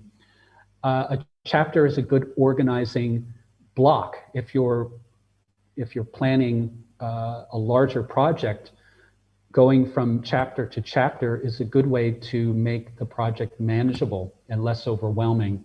And even more, you might focus on sections of chapters. So writing a particular section within a certain time frame, rather than saying, well, I'll write this chapter in 2 months, you might say, I'll write this section in 2 weeks, right? And that helps break down the overall intensity of the process. So why publish a book chapter rather than a journal article? Well, there are certain practical reasons, and I'll give you a few examples from my recent publication work. This is a book on a very particular topic, emerging topic within literary studies called geopoetics, how poets have written about landscape, essentially. It's edited by 3 very strong, well-known scholars. And so contributing to this book gave me an opportunity to have my work included in this foundational edited collection, and also to work with very good editors who are also very good scholars in their own right. Okay, so that's a reason for deciding to publish in a book collection rather than a journal. A similar case, say, with this book, where having my chapter in there alongside other writers who are well-known, or academics who are well-known in the field, helped to promote my work, to make it more visible, to increase its extent and its impact. And more recently, this book on the seasons, an edited collection, and published by SUNY Press, State University of New York Press. Now, when I was a student studying a master's degree years ago, I read books published by SUNY Press. So I knew this is a strong press within my fields, particularly environmental philosophy, environmental humanities, environmental studies. And so I wanted to get some kind of publication with SUNY Press, and this was a good opportunity. And so maybe in the future, I'll be able to work with this reputable press more. All right, so once again, just reflect, what is a book chapter? Why might you decide to publish a book chapter instead of a journal article? Ask that question to yourself. Have you published in a book before? Was it an international book? Is it an international publisher? Would you like to, and what's the first step that you'll take? So just reflect on that momentarily and let us know during the Q&A. Okay, so moving along to writing and distributing calls for papers. This is an essential tool for editors. And the idea with a call for papers is that you're announcing an edited project and inviting contributions. So you've put together this idea for an edited book, and you want to invite members from your scholarly community to submit chapters for the book. Now, call for papers in the context of a book is sometimes called a call for chapters or a call for contributions. Sometimes you'll see the term call for proposals. Less commonly, you'll see call for abstracts or call for expressions of interest, but they tend to include the same thing, the provisional title of the edited collection, which can change over time as you refine your ideas as editors. The names of the editors, that's a very important component, because if as a prospective author, I'm looking at that call and I see a name that I know and whose work I know, I'll be more inclined to send a proposal for the book. The purpose and aim of the collection, suitable topics usually listed in bullet points. So these are suitable topics that fall within the broad scope of the edited collection. And then practicalities like the abstract submission guidelines, formatting, deadlines, email addresses, and so forth. So how is it announced? Through email and email lists, more increasingly through social media, through the websites of professional organizations, through newsletters of those same organizations. Very often during conferences and symposia, there will be flyers with calls for papers. After conferences and symposia, if you've shared email addresses, and as organizers, that's important to do is to share email addresses so that participants can share their calls for papers that may be of interest.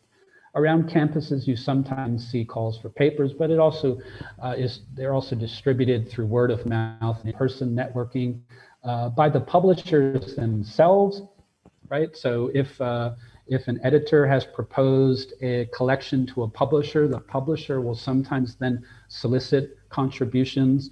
That's less common, I would say. And the editor of the book series can sometimes approach particular authors who they would love to include in their collection, and then occasionally from supervisors to postgrads. So in the particular edited collection I'm working on now, we began this process over 2 years ago. So you can see this call for, we called it a call for abstracts, but it's dated July 15th, 2019. And this is on a website called HNet, Humanities and Social Sciences Online. It's one of the premier clearinghouses for calls for papers, HNet. This is another very important website for disseminating calls for papers. It's called UPenn, University of Pennsylvania English Department. And you can see the different categories on the left side here, these different categories under which the calls for papers can fall. So it's a very good resource for both learning about projects you can contribute to and disseminating your own calls for papers. So this is just the rough outline of a call for papers. There's the preliminary title of the collection, or provisional. That's in fact changed considerably since this initial call for papers, but that's okay. We've changed it as editors to make it more fully reflect the content of the book. Co-edited by my colleague in the Philippines and myself, and then the due date of the abstract, and then some rationale for why this book and why now. That's quite important. And that might include mentioning other key texts in the area and what they haven't necessarily achieved, and therefore our book will help fill a gap in a particular area of scholarship. So you can see there we've noted those key texts in the field. Okay, calls for papers. Have you written one? If you would like to, or if you have already, how did you distribute it, or will you distribute the call for papers? Now, in terms of internationalizing the work that we do, this is a very important consideration.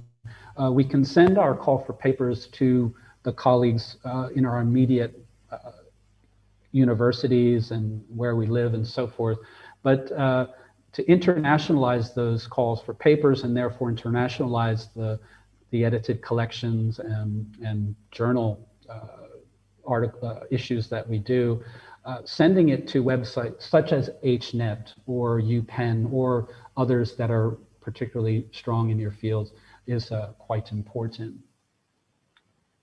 Okay, now, so we've looked at monographs, edited collections, book chapters, and calls for papers, kind of like an anatomy of academic publishing in the book world, right? So, but now let's look at particular strategies for writing books and book chapters and for identifying reputable publishers. I think of writing in much the same way that Picasso thought of painting. So Picasso said, if you're clear in your mind about what you're going to paint, there is no point in painting it, right? And Sagan said, I have to start to write to have ideas. And the novelist, American novelist Alice Walker said, writing is a process of discovery. Sometimes you don't know what you know. You may know it, but you have no idea how it fits together. The idea here is that writing is a process of learning, discovering, identifying. And sometimes you have to go through that process of writing to come to a kind of aha moment where you're seeing how things fit together in your analysis of a particular body of work.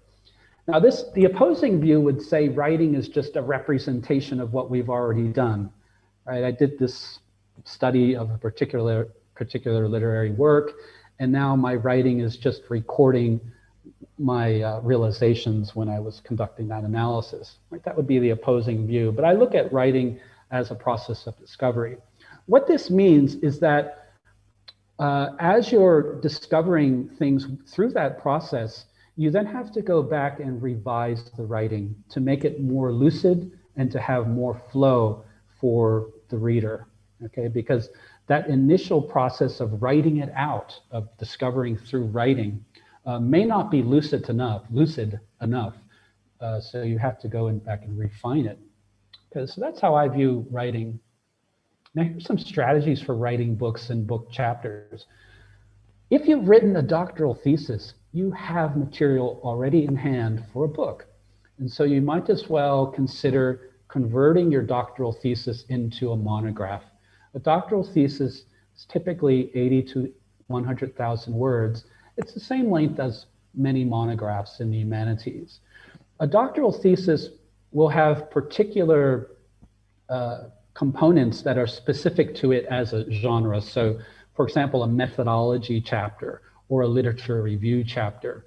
When you're converting your thesis into a monograph, you revise those terms so you don't use methodology to a great extent or literature review. You make the book more of an overall narrative. Small adjustments that can go a long way to convincing a press to accept your revised thesis as a monograph. If you're starting a new book or book chapter writing project, commit a certain number of hours or days per week to writing. Schedule it out. We do that with classes, right? I have to teach from 2 to 4 p.m. I would suggest also doing it with writing. Otherwise, writing can take, second fiddle, especially if we get busy. We'll say, well, I won't do the writing today. But in fact, it's an essential part of our academic life. Divide your writing into manageable chunks. It's one thing to say, well, I'm going to write this book by February of next year. It's another to say, I'm going to write this section of this chapter by next Thursday, right? I'm going to stick to that micro deadline, and then section upon section leads to chapter, and chapter upon chapter leads to book. So dividing your writing into those manageable chunks is essential. And that helps you to set realistic goals within the larger aim of your book or chapter. Write when you feel most productive. That may be the morning or night. It may be whatever circumstance is particular to you, drinking coffee or no coffee or whatever it may be. I recommend trying to write in smaller chunks rather than larger chunks of time. So this is like saying, I'm going to work on my book next week for 4 days in a row, nonstop. Right? I know from my own experience, this is like a very, very difficult task to set for oneself. It's much easier to take the little by little approach and say, you know what, tomorrow I'm going to work on the book for 2 hours from 9 to 11, because that's when I feel most lucid. And then do my teaching and my administration and other things in the afternoon, right? If you're co-authoring a book or a book chapter, show as you go. What this means is that you show your progress to your co-author. It may be that you've worked on a section of the chapter and you ask feedback from your co-author. The opposing approach is to draft all of your what you're committed to writing and then show it to your author, who may or may not give you good feedback. It's also the case, perhaps your co-author thinks you should change course just a little or consider some other elements of research. You can then do that at the early stage of your co-authoring rather than the sort of frenzied last minute where you're trying to incorporate feedback. Shut off social media and limit internet usage. It's almost like sacrilege to say that, but the reality is that social media breaks our attention, fractures our attention in a way that's not conducive to writing. So I suggest turning the alarm notification sounds off of your social media, putting your phone in another part of the room, limiting your internet usage to particular articles or research that you might have to access to continue writing. Reference as you write. So important. And to use a program such as EndNote or another referencing management software, the alternative is to do a kind of sloppy job with referencing and then correct it at the very end. And I can tell you that's not only very arduous, but it does lead to numerous errors in referencing. So I recommend when you're writing and you make a reference, take care of that reference at that moment, and using EndNote or another program is a great way to do that. All right, so that's about writing. Now, how do we select a reputable publisher? Right, this is the question. Well, one strategy is to look for well-regarded publishers in your field. Who did you read when you were doing your master's degree or PhD, right? And who published their work? Okay, look at the publishers of the work that you read when you were studying. That's a good indication.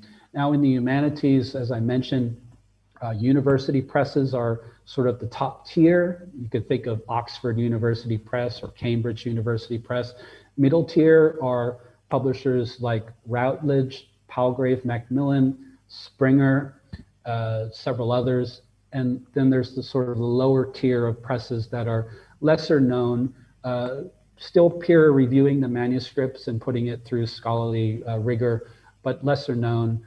And there are reasons for choosing that bottom third, but I would say always shoot higher, certainly in the middle tier. Look for Routledge, look for opportunities with Palgrave Macmillan, which is a very well-known and regarded press. Look for publishers with good marketing and distribution. Now, one way you can determine this is go to a website called WorldCat, C-A-T. Put a book title into the search bar. It's maybe just a book that you've read or know of, and look for the number of libraries that carry that title. If the number looks good in the range of 200 or more, preferably 500 or more in the thousands, identify the press and then research that particular press. Search for book series with Scopus or other rankings. Now in the humanities, book series typically aren't ranked with Scopus, but that is changing. So if you see, for example, Springer has a number of book series in the humanities and arts and social sciences areas. If they're ranked with Scopus or listed with Scopus, that's of course a very good indication as well. Focus on university presses, it's prestigious, but have your second, third, and fourth choices ready as well. Routledge, Springer, and Palgrave are always good choices in the humanities. Now, this is a question that often comes up, is the question about predatory publishers. How do I identify a predatory publisher? Typically, it's a publisher that will solicit your work via email. And you've probably received these sorts of emails where they say, hi, Dr. So-and-so. We're so impressed by the article we read. We'd like to invite you to submit a whole manuscript. Now, I won't mention particular predatory publishers, but you can easily find them out online if you do a search. Their practices are not the most rigorous. For example, they might ask for a publishing fee of $1,000 to $2,000. They may not have the manuscript peer reviewed. There are lots of signs that indicate a predatory publisher. So be careful when you receive those flattering emails about how great you are. They may be from a predatory publisher. If you can get a budget from your university or through a grant, try to budget for help with editing, proofing, formatting, manuscript preparation, and also indexing. Indexing comes at the very end of a book publication process, but it can often be quite arduous. It can take 1 to 2 weeks if you're doing it alone. There are professional indexers who do very thorough job and are worth paying. I indexed a book recently. The book was about 300 pages and it cost under $1,000. That's a good investment if you can get a budget for these sorts of things, it's a good idea. Okay, great. I think that's all I wanted to cover. Please, you're welcome to email me if you have any questions about what we covered in this session, or if you want to ask what I think about a particular publisher, if the publisher is reputable or otherwise, you're welcome to contact me. And in closing, I'd just like to thank all the organizers today. It's a very valuable event. This sort of knowledge will really help to advance your research productivity, and hopefully also give you confidence, because publishing a book is something that never fails to overwhelm me. Even though I've done it numerous times now, I'm always looking for strategies to make it more efficient for myself and more enjoyable as well. So I hope that some of what I presented will help you along your way. Okay, thank you, everyone. Okay, thank you very much, Dr. John Ryan, for the very interesting and inspiring talk. And before I read the resume of Dr. John Ryan's presentation, I would like to say that Mr. Rector is still joining with us today in this webinar. Thank you very much, Mr. Rector, Professor Dr. Fatur Manemhum, for your support, your motivation for us to write a book or book chapter and get it published by a reputable publisher. Once again, thank you very much, Mr. Rector. And the highlight presentation from Dr. John Ryan, he asked two important questions. Why do you want to write a book, and what kind of book do you want to write? This is two important questions that must have to ask for ourselves. And then he also present about strategies for writing books and book chapters. For instance, convert your doctoral thesis into a book or monograph, and then commit a certain number of hours or days per week to writing. Yeah, this is very difficult for us to spend hours or days per week to writing. And then divide your writing into manageable chunks, section or chapters, and then set realistic goals. What is your goals within the larger aim of your book or chapter? And then write when you feel most productive, morning or night. Yeah, usually after prayer subuh, this is the most productive time. And then if you are co-authoring, so as you go, ask for feedback. And then shut off your social media and limits internet usage. Yeah, this is very hard to do. Shut off your social media. Yeah, we are, depend on the Facebook and then Instagram, TikTok. Yeah, so we need to shut off our social media and reference as you write and use a program such as an EndNote. Okay, and then writing is a process of discovery. Sometimes you don't know what you know. You may know it but have no idea how it fits together. And then the most important is a journey of 1,000 miles begin with a single step. So let's write by doing a single step. Okay, thank you very much, Dr. John Ryan. And then let's move to Q&A session. Ladies and gentlemen, I would like to invite a question from you, from the audience, from the participants. Is it okay if you have question in Bahasa or in English? Our team will translate your question into English. So feel free to ask your question. You can ask directly by pressing button raise hand, and we will give you a chance to deliver your question directly. Or you can write down your question in the chat box column. Don't forget mention your name, institution, and state to which presenter you address your question. Okay, please raise your hand if you have any question. Okay, during we waiting the question from the participant, I would like to share screen. So we have a Q&A from Zoom chat box. And the first question is from Dr. Edi Purwanto. Dear Mr. Zainul Akmar, there is so many publisher. Could you tell me tips to choose appropriate publisher? Could you tell me which one you recommended? Thank you. Okay, Dr. Zainul Akmar Zakaria, please give your response to Dr. Edi Purwanto. Ya, terima kasih Mr. Arif. For Dr. Edi, yeah, like mentioned by the other speaker just now, it is always good to have a list of potential publishers. Yeah, but if you, from my personal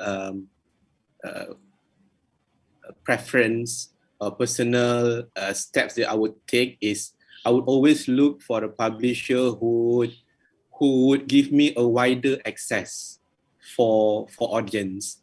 Okay, so these are normally the publisher who are has a has a good reputation, a long history of being a good publisher, and also well known to most of the researchers everywhere. Okay, so if you ask me, always go for the researcher, a well-known publisher, for example, like we mentioned, the one that we know, Wiley, Springer, Elsevier, Blackwell Publishing House, Routledge, for example. Yeah, those are publishers that can assist you to disseminate your book to a wider audience, because that is what we want.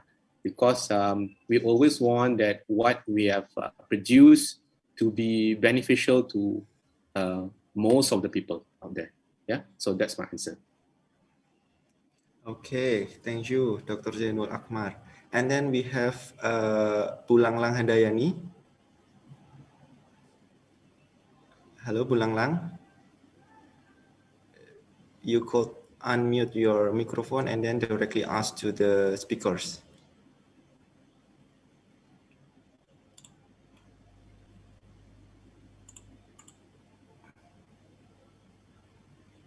Halo, Bulanglang.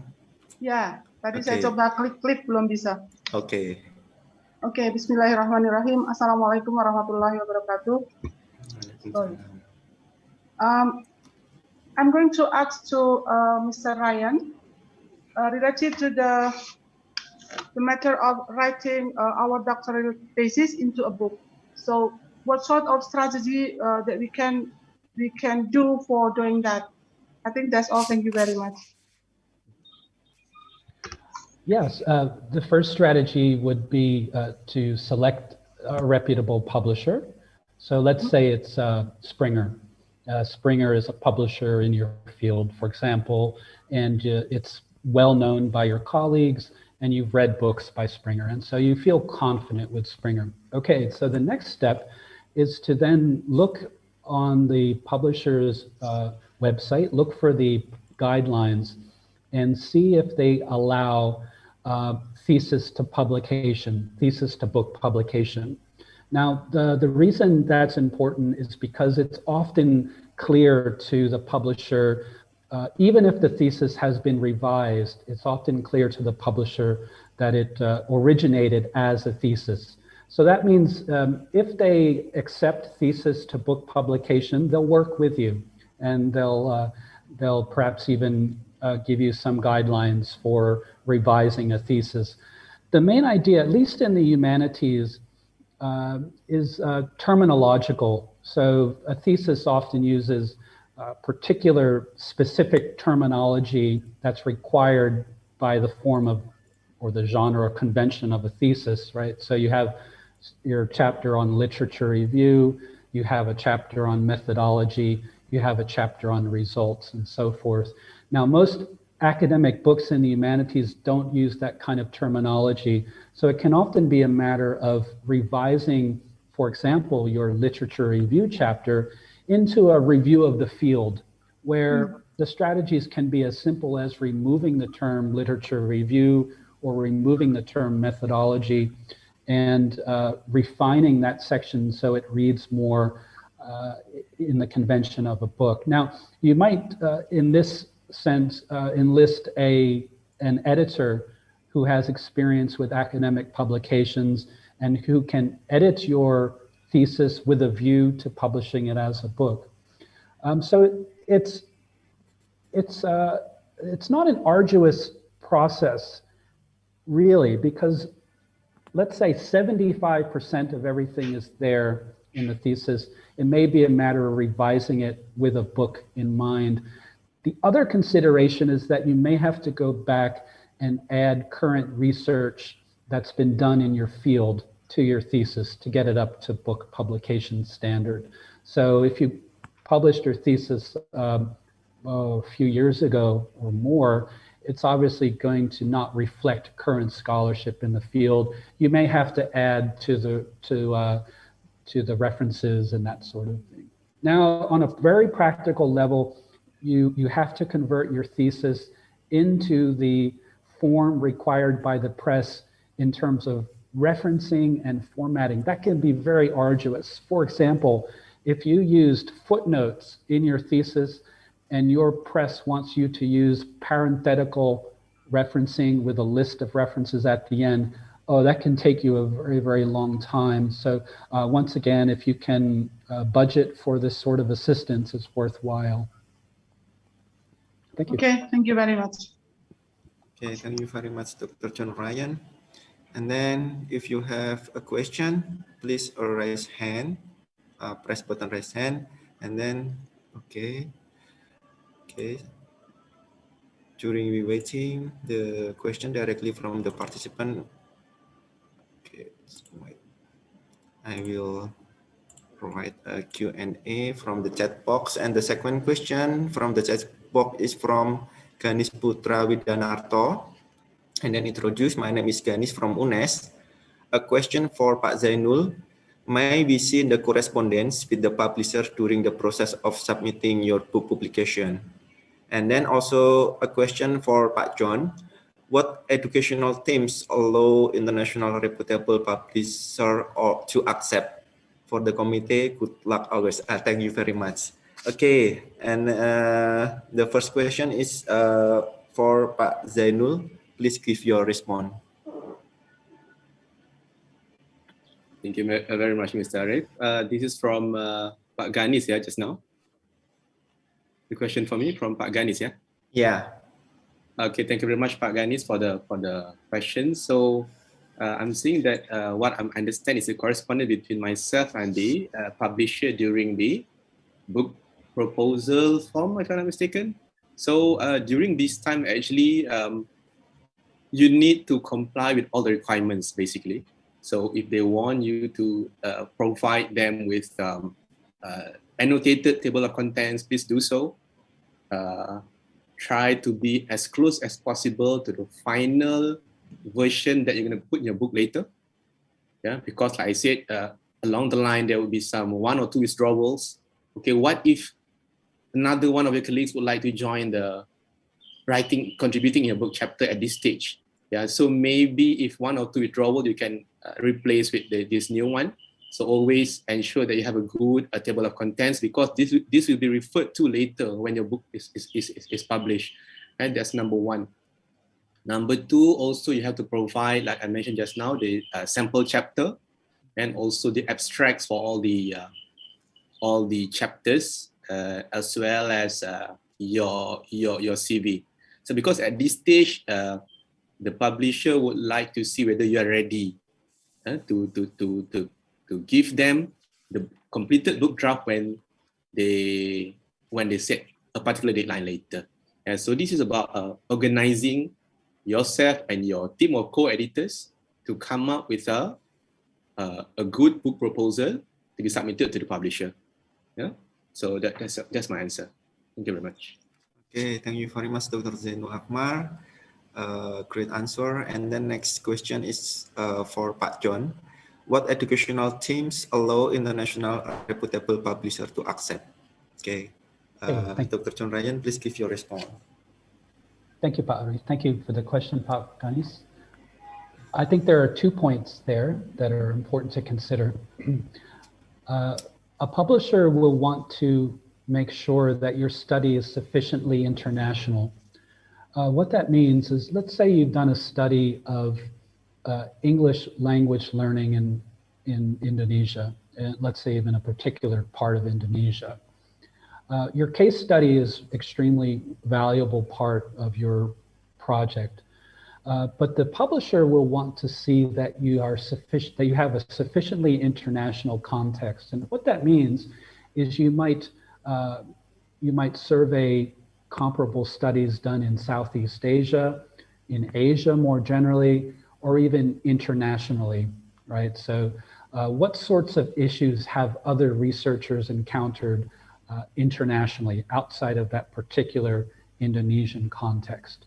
So that's the first point, to make sure that your proposal is sufficiently international, that you've reviewed the literature to some extent internationally, at least the key studies.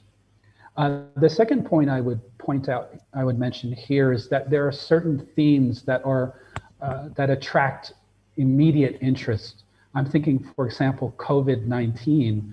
If you published a book on the impact of COVID-19 on education in Indonesia, it would be of high interest to a publisher because it's a current salient issue in the world today. So yeah, there are two approaches then. The first is to situate your particular study, national study, or the context of that, situate it internationally in the literature, and secondly, select research themes that address a current topic in the world today. In addition to COVID-19, it could be environmental sustainability, which is climate change, right? It's a concern across the world, not only in the country and countries in which we work. So those would be the 2 points I would suggest. Thank you. Okay, thank you very much. Is it clear, Pak Ganis? Okay, I hope it is clear for answering your questions. And then, okay, dear participant, if you have any question, please feel free to ask directly to the speakers. Okay, Bulanglang Handayani again, raise a hand. Please, Bulanglang.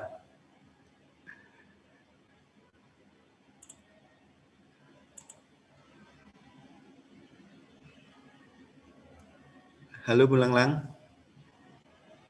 Yeah, sorry, I haven't clicked the unmute button Okay. yet. Well, I don't know to whom I should address my question, my second question here, but I think I would deliver in Bahasa first. Yeah, Pak Arif, please translate it. Yeah, Okay. Jika tujuan penulisan book chapter, I'm so sorry, salah satunya adalah memenuhi salah satu kewajiban luaran penelitian yang dilakukan dalam rentang waktu 1 tahun. Sorry, I have a question. Yeah, so saran-saran apakah dari kedua narasumber yang sebaiknya bisa kita lakukan? That's all. Thank you very much. Okay, thank you very much. Mbak Intan, please.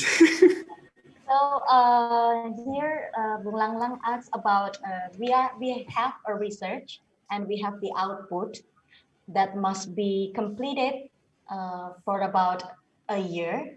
It's a book chapter. So do you have any suggestion or any strategy to make it come true in a year? Because we have the output from the research itself. So it's both of you, maybe Ryan or Mr. Zaino. It's okay. Yeah. Please, John. Please. So you've done the research and you have 1 year to write the chapter. Is that correct? Okay. Yes, that's it. Yeah, how many are you? How many authors are you? Berapa penulis? Sorry. Berapa penulis? How many authors, Bulanglang? Tidak ada ketentuan how many authors, but for all members of the research should include in the what is it in this book chapter. So Okay. I only do one research, yeah, but the output should be a book chapter. So that's my problem, I think. Okay, are all members of the research team going to co-author with you? So if there are 10 members of the research team, will they all be co-authors? Yes, that's it. Okay. No, okay. only one. Only I think well, what should I say? I don't know exactly, but I think from my team, I have to write a book chapter. So in my opinion, I only write a chapter of a book. That's my opinion, but I don't know exactly. So what sort of suggestion? Okay, so it sounds like there are a few things that you should consider. The first is whether you will write the chapter on your own, or whether you will have co-authors. If you have co-authors, then it's good to meet regularly with your co-authors the first 6 months. Let's say you have 1 year to write the chapter. In the first 6 months, meet regularly with them through Zoom or in person if you can, to establish your roles, who will be the lead author, and who will be the second, third author, and so forth. Now, the lead author has particular duties. The lead author is like the architect of the chapter, right? The lead author also typically communicates the most with the editor of the book. All right, so the first suggestion I would have is clarify the roles of your co-authors. Now, a year is a long time to write a book chapter, so that's good. You have a lot of time to do a really good job. I would say the first 6 months would be critical to understand current research that's being done and to include in your literature review in the chapter. So let's say it's about a technical topic. Well, let's say it has to do with COVID-19's impact on education. The first 6 months, make sure you're becoming aware of the vast amount of research that's being published about that topic. And then this last point I'll mention, and then Zanul, you'll have important comments also to make. The last point I'll make is, well, the question is, do you already have a publisher, right? So if your team is publishing the book, that's a whole different set of responsibilities, right? But if your team is contributing to a book that's already being edited, it's a little different. So yeah, I would say in the next short term, just clarify your roles and responsibilities. And if you haven't identified a publisher of the book, try to find a reputable publisher, at least to research. Yeah. Excuse me, Mr. Ryan? Yes. How if, well, we only make a chapter of the book chapter, yeah, a chapter of the book chapter, and then what about other chapters? Is it okay if I ask other authors? So I ask my colleagues, well, to submit, or what is it, to join the our work of making or developing book chapters. What do you think about this? From what you're saying, it sounds like you're going to contribute a chapter to a book that you're also editing. So okay, you'll need to get your colleagues also to contribute chapters. If there's a minimum number, you should try to find that out with a particular publisher, a minimum number of chapters. In the humanities, a minimum number is usually 10. In the technical sciences, I think it's higher. So Zanul, do you have any suggestions? Actually, John, Bulang Lang, actually, I would very much agree with information shared by John just now.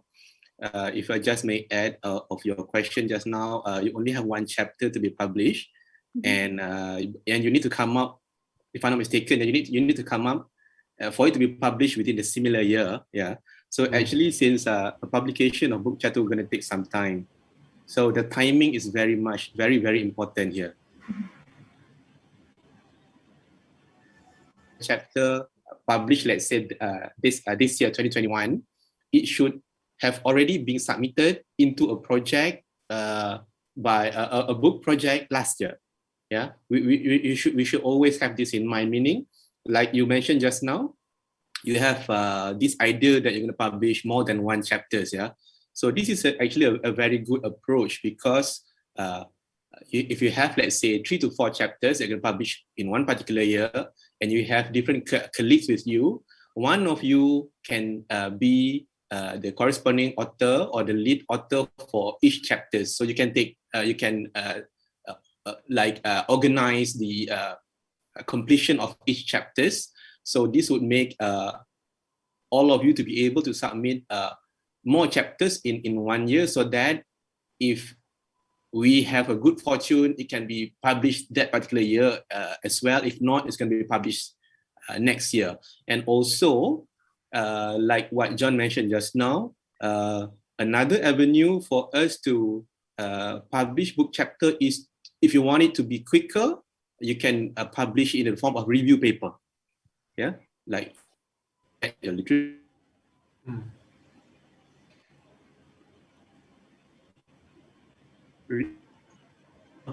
Review papers, which hopefully can be published much faster compared to a book chapter. But nevertheless, both are academic outputs, and both are very much welcomed by the scientific community.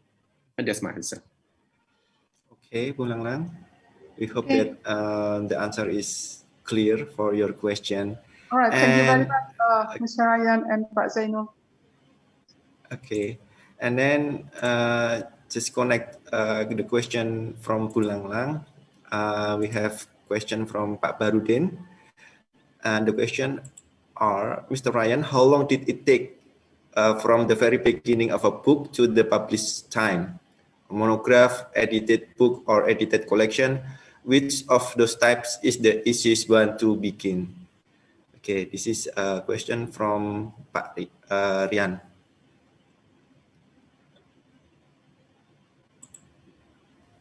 Great, thank you for the question, Barudin. The time for me has always varied quite a bit. Okay, so let's take the early on when I published my thesis, my PhD thesis. The whole process took about 1 year because I already had all that material in hand and could easily or readily convert it into a monograph. Now, in another example, let's say the time that I began writing the book to the publication of the book, more like 2 years. With another example, it took about 9 months to a year to write the book of about 100,000 words. And then the publication, review, and production process took about 9 months to another year. So I would say in the humanities, with a monograph, it's reasonable to expect anywhere from 1 year to 2 years for a book, single authored monograph. Now with an edited collection, the one example I showed you the call for papers. That was actually from July 2019. And so this book is already taking over 2 years. The reason, and it will likely be published next year, so that will be realistically a 3-year process for the edited book. And why that took so long is that we have a lot of contributors, a lot of co-authors on the chapters. So I would say there's 20 chapters, which is a lot for humanities area, and contributors in total about 30 to 40. And so it took a lot of work, and we had changes in the lineup of the chapters. We had a third editor who then dropped off at some point. We had a lot of changes in our workflow. So that's a 3-year process. I would say the fastest would be, the easiest would be thesis to book, because you already have all that material on hand. The second easiest would be a short edited collection in the humanities. Let's say short, by short I mean 8 to 12 chapters. You can publish that within a year, an edited book within the humanities within a year. Yeah, thank you for the question. Okay, thank you, Dr. John Ryan, for your answer. Maybe Pak Zainul Akmar also have an experience about how long the process of publish a book or book chapter. Please share your experience to us, Pak Zainul. Thank you very much, Mr. Arif. Normal one, it can easily take between for it to be available online means all the processes have been completed. It can be between 9 months to 12 months. Yeah. So actually, you yourself as the editors, you can do your job maybe very quickly. Yeah? You can contact the corresponding author, you give them, let's say, 1 month to come up with a chapter. Yeah. Maybe sometimes the reviewing process is going to take some time. The reviewing process at the editorial office stage is going to take some time. Yeah.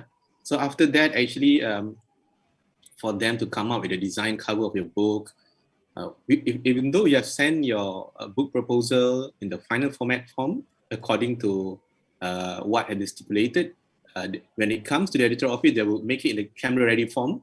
So this is also going to take some time, normally within 6 to 8 weeks. So I would say that it will be between 9 to 12 months easily. Okay, that's my answer. Okay, thank you. So based on the Pak John and Pak Zainul, it needs around 8 to 12 months.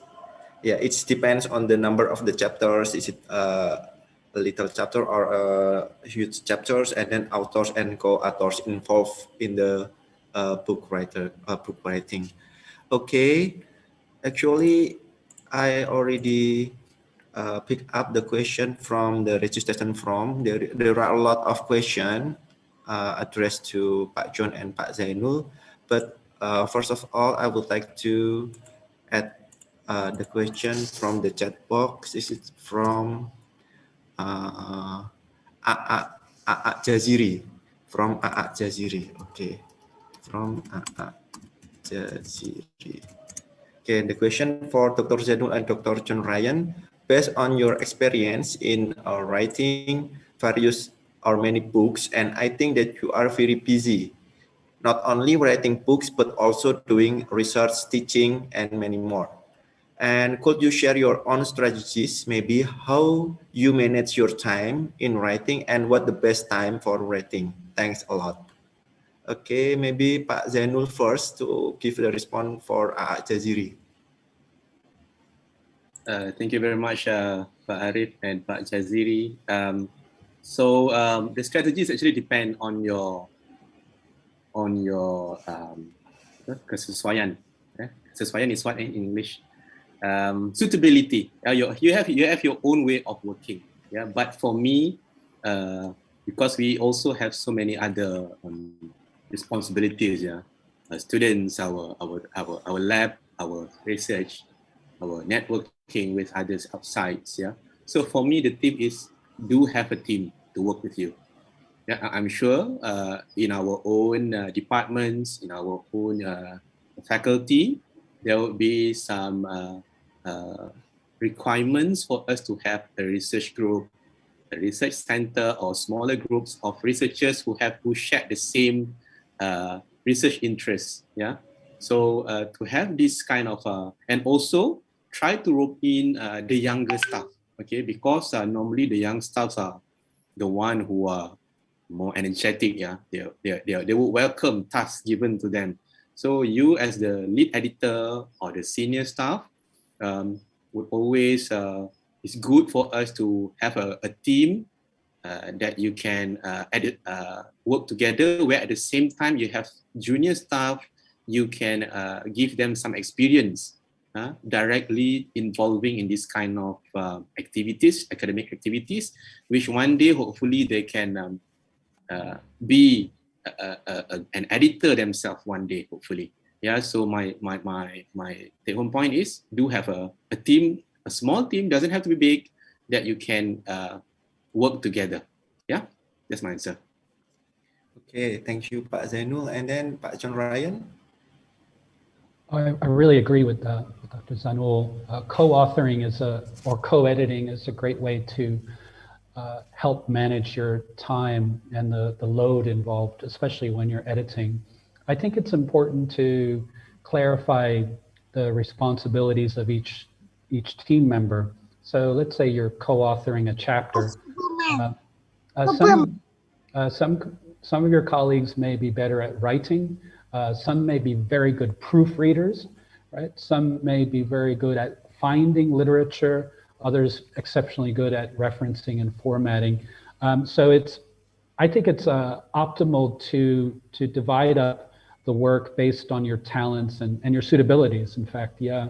And then so if someone is very good at getting text on the page and writing material quickly, but not so good at editing it, perhaps a colleague can come up and look at that text and get it into grammatical form and so forth. So yes, that's a very good strategy for managing publishing and editing within your duties as an academic, which are quite massive at times with administration, teaching, supervising, public service, and so forth. The second recommendation I would make is to build writing into your schedule on a regular basis and actually mark it into your diary, into your calendar, much in the same way that teaching and meetings go into your calendar at particular times, 2 to 4, whatever it may be. Work that way also with your writing and your editing, if you can, so that it's integrated into your schedule, and therefore you're less likely to let it pass by or to procrastinate.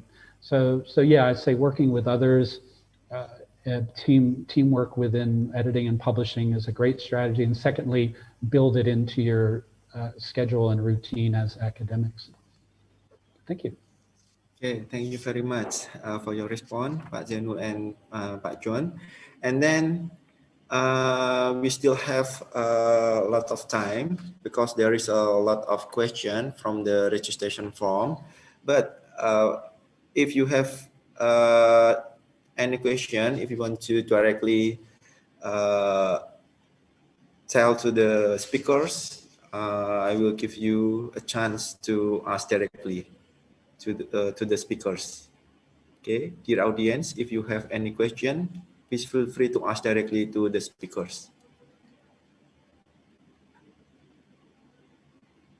Okay, since we don't have a direct question, this is the Q&A from the registration form. Okay, the question is from Pak Hendrikus Joko Yulianto from Central Java. The question is, what strategies to take to have our article published as a book chapter and in Scopus Index International Scholarly Journal? What strategies to take to have our article published as a book chapters and in Scopus Index International Scholarly Journals? Okay, probably Dr. John Ryan, could you give your response to this question? Okay, the first strategy that comes to mind, maybe I would call it staging. Let's call the strategy staging. So let's say that you are going to present at a conference. You will write a script, typically write a script of at least 2,000 to 3,000 words. Now, it may be that you've submitted the article, the conference paper already, and that it will go into the proceedings. But the point is that when you present at a conference, you're generating text. It may be a script, unpublished script, or it may be a conference paper, which is typically shorter than an article. What I did when I was studying for a PhD is I would stage my publications so that the first phase of the publication would be as a conference paper, a short, exploratory, perhaps less formed, but a conference paper. I would then expand the conference paper and revise it considerably and improve it to then make it into a journal article without simply copying the conference paper, but actually augmenting it and revising it substantially into a journal article. Now, there are cases also where you can revise a journal article, expand it, and reconfigure it into suitability for a chapter in a book. That's what I would call staging. So let's say the conference paper was 3,000 words, your journal article was 6,000 words, and your chapter is 9,000 words. That's going to be three very distinctly different pieces of writing, but interconnected because they show your progression and thought towards a particular analysis, literary studies, or whatever it may be. So staging is one approach. There are lots of practical strategies, but I would say be careful also of overcommitting, right? So if you find yourself wanting to write something for a conference versus spending time completing an article and giving it more sufficient attention, I would say spend the time writing the article rather than presenting a new topic on the conference. So yeah, not overcommitting also allows you the time to give the attention to writing which it demands. Okay, thank you very much, Dr. John Ryan. Maybe Pak Zainul Akmar have another perspective from the engineering perspective or science perspective. You have what kind of strategies to take article published as a book chapter? Yeah, I just want to add something to what John has mentioned now about the making use of materials that you present in a conference, because most of the conferences, they would require for you to prepare an extended abstracts. Normally, it would be right around 3 to 4 pages. Yeah. So these extended abstracts is actually, even though it has been published in an index proceeding, which has been with an own ISBN number, it can be expanded a little bit to be now categorized as a journal article. Yeah. So even though you have published in you have present a paper in a conference, published in an abstract proceedings, the proceeding of the conference, you can elaborate a bit and to make it now available or categorized as a journal article. That's number one. And also like us, I'm not sure how is it in other universities, yeah? But like us in UTM, for postgraduate students, okay, normally for postgraduate students, they will be evaluated twice, okay, before they can submit their thesis for examination. So normally for the first stage is where they're going to submit their proposal containing mostly literature reviews.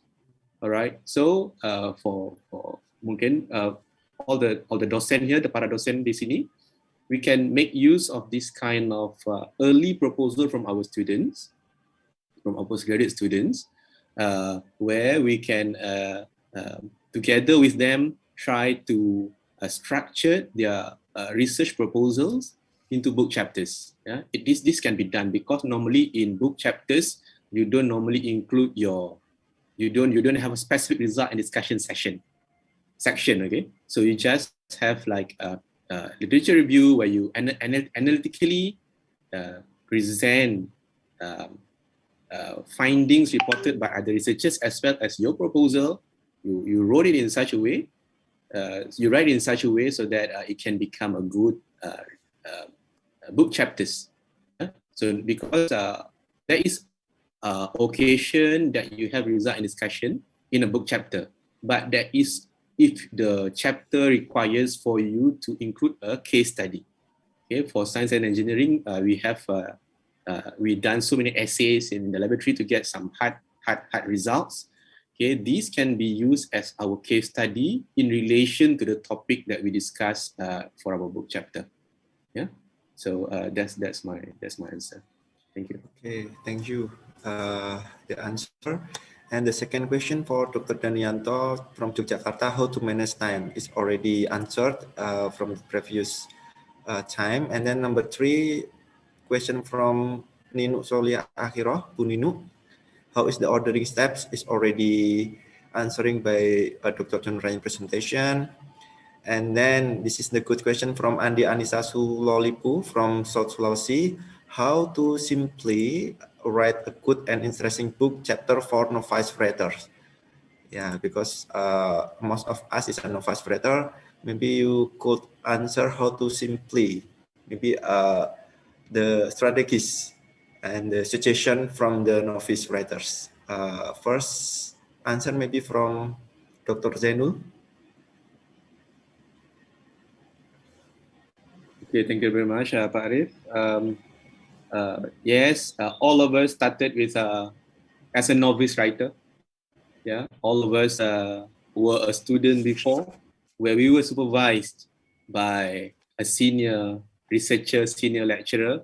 So these professors would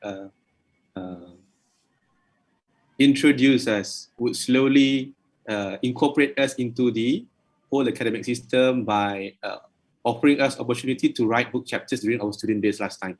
Yeah, so those are actually for me opportunity or experience that you would later now you can use to start your own book chapter, to start your own book project. So to answer the question just now for me, if we are only about to start, try to not befriend, try to get together with the senior researcher, the senior professor, who I'm sure already have their own research team. Yeah, try to engage with them and saying that you would like to learn from him or her team, and because you want to improve yourself. So the take-home point here: have a mentor. The word is have a mentor. Yeah. Thank you very much. Okay, thank you, Pak Dr. Zainul, Pak Zainul. And then from perspective Dr. John Ryan, how to simply write a good and interesting chapter for novice writers. Yes, thank you. Thank you, Pak Arif, and thanks for the question. I agree wholly with Dr. Zainul. We all began somewhere. And, you know, in other professions, especially the trade professions, there's this idea of the apprenticeship, right? So if you're learning carpentry, you shadow a master carpenter and learn the tricks of the trade, right? And then after a certain period of apprenticeship, you then can command more responsibility. I think it's the same with publishing a book chapter or any form of publication. I would say the first step would be to look for an opportunity to apprentice with a senior academic. That could be your supervisor, your former supervisor, or a senior colleague perhaps you've met through a research project or through a conference. It's important to remember that senior academics are often very interested in mentoring those who are getting started with things like publication. Mentoring is often sometimes part of their academic duties. It's specified in there along with supervising. So look for apprenticeship or mentoring possibilities so that you can understand the process and that it becomes less intimidating, because the psychology of publishing is an important factor. If we're intimidated by the process, we'll never take that first step. So what that apprenticeship or mentorship does, it allows the senior academic to take the role of navigating the article, dealing with the publishing, maybe it's the editor of a book series or whatever it may be, or the editor of a journal. The senior academic does all of that, and you as the apprentice can see how it works. It may mean that you do the hard, repetitive work. Now, in the humanities, that might be your responsibility to take care of all the referencing. In the sciences, maybe it's dealing with the lab work. But as part of dealing with things like the referencing and the mechanics of the publication, you're learning the process and you're gaining confidence. Okay, thank you very much. The important thing is we as a novice writer try to get together with a senior professor and engage with them and say, I want to join with your project, like that. Okay, in the simply way. And this is the interesting question. I also feel this kind of feeling. I want to write a book chapter, but I don't know how the way I get this kind of opportunity or vacancy, and I want to join for writing a book chapter. So the question is how to find the opening vacancy or opportunities to write a book chapter that relate to our interests. Okay, this is very important question for us. Yeah, maybe the first opportunity, Dr. John Ryan, could you give your response to the question? Yeah, sure. Thank you for the question. And yeah, it's an important one insofar as we need that vacancy, right? And how do we get going? How do we take that first step, right? That's one of the questions I posed in the presentation. I think a good way to do that is to look for opportunities at conferences. Now, in the old days when we used to go to in-person conferences, we could look on the bulletin board or look in the area with books and publications, and there might be calls for papers in those places. Nowadays, where everything has become online with conferencing, we can still look for bulletin boards and other opportunities through conferences. And the second place to look is through professional societies or organizations. If your field is education psychology, no doubt there is an international society for education psychology, and you can look oftentimes on the website of that organization and see possibilities or opportunities for publishing. If you become a member of the society, and there often are student membership rates or early career rates as well for joining the society or organization, you can then become part of regular updates and newsletters, and that's a great way to learn about vacancies, as you say, for book chapters of potential interest. Okay, thank you very much. So there are a lot of things that we have to do, conferences, and then call for papers, website, and member of society. Pak Zainul, for the science and engineering perspective, maybe. Yeah, thank you very much, Arif. I very much agree with what John mentioned just now. Maybe if I can share some experience last time, my own personal experience. When let's say if you have been looking around, you have find suitable opportunities. So what you can do? So for me, last time what I did was I start my own book project. Okay, just start your own book project. It shouldn't be a problem. It's very doable. So like what myself and John have shared in our presentation just now, those are the steps that you can take when you want to start a book project. Yeah, but hopefully from our sharing, you can learn or you have some measure now on how to proceed it, starting your own book project. It is not easy, okay, but it's not impossible. It's definitely a difficult thing to do, but it's not impossible. That's a good thing. Yeah, for me, like what John had mentioned just now, and also you can always start your own book project. Okay, so for the one who asking just now, go for it, no problem. Okay, thank you very much. Okay, thank you very much. Yeah, start your own book project. Okay. Okay, we have a lot of questions here. Some questions already answered by the speakers. For number 6, okay, Bu Husnulali already answered by the speakers.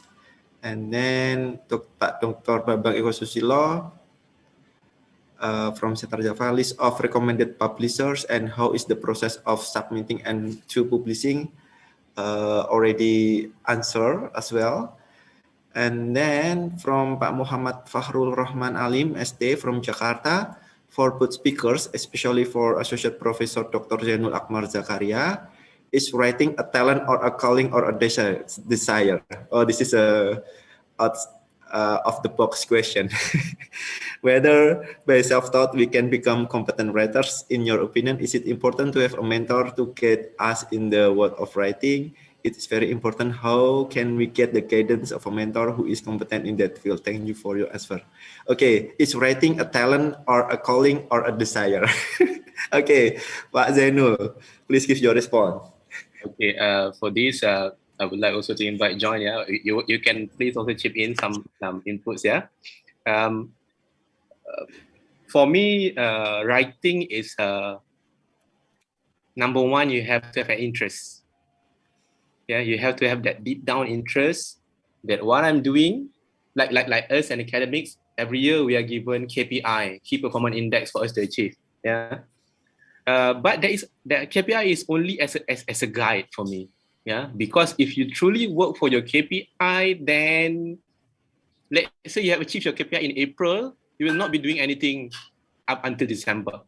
So for me, writing is about your inclination to continue compiling your work, writing your work, so that you can publish it in one way or another, either in the form of journals, book chapter, and so forth.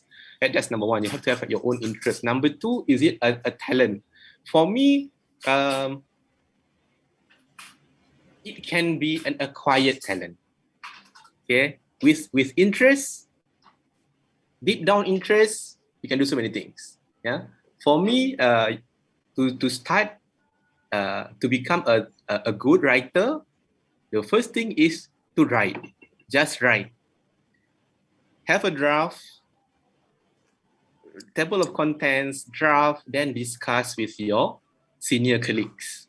Okay, like what John and myself mentioned just now, always align yourself or make yourself available to the senior professors, senior colleagues in your department or in the faculty. So write something, say, ask them, this is what I've written and I plan to submit as a book chapter. Is it okay? Then you'll see all the comments coming in.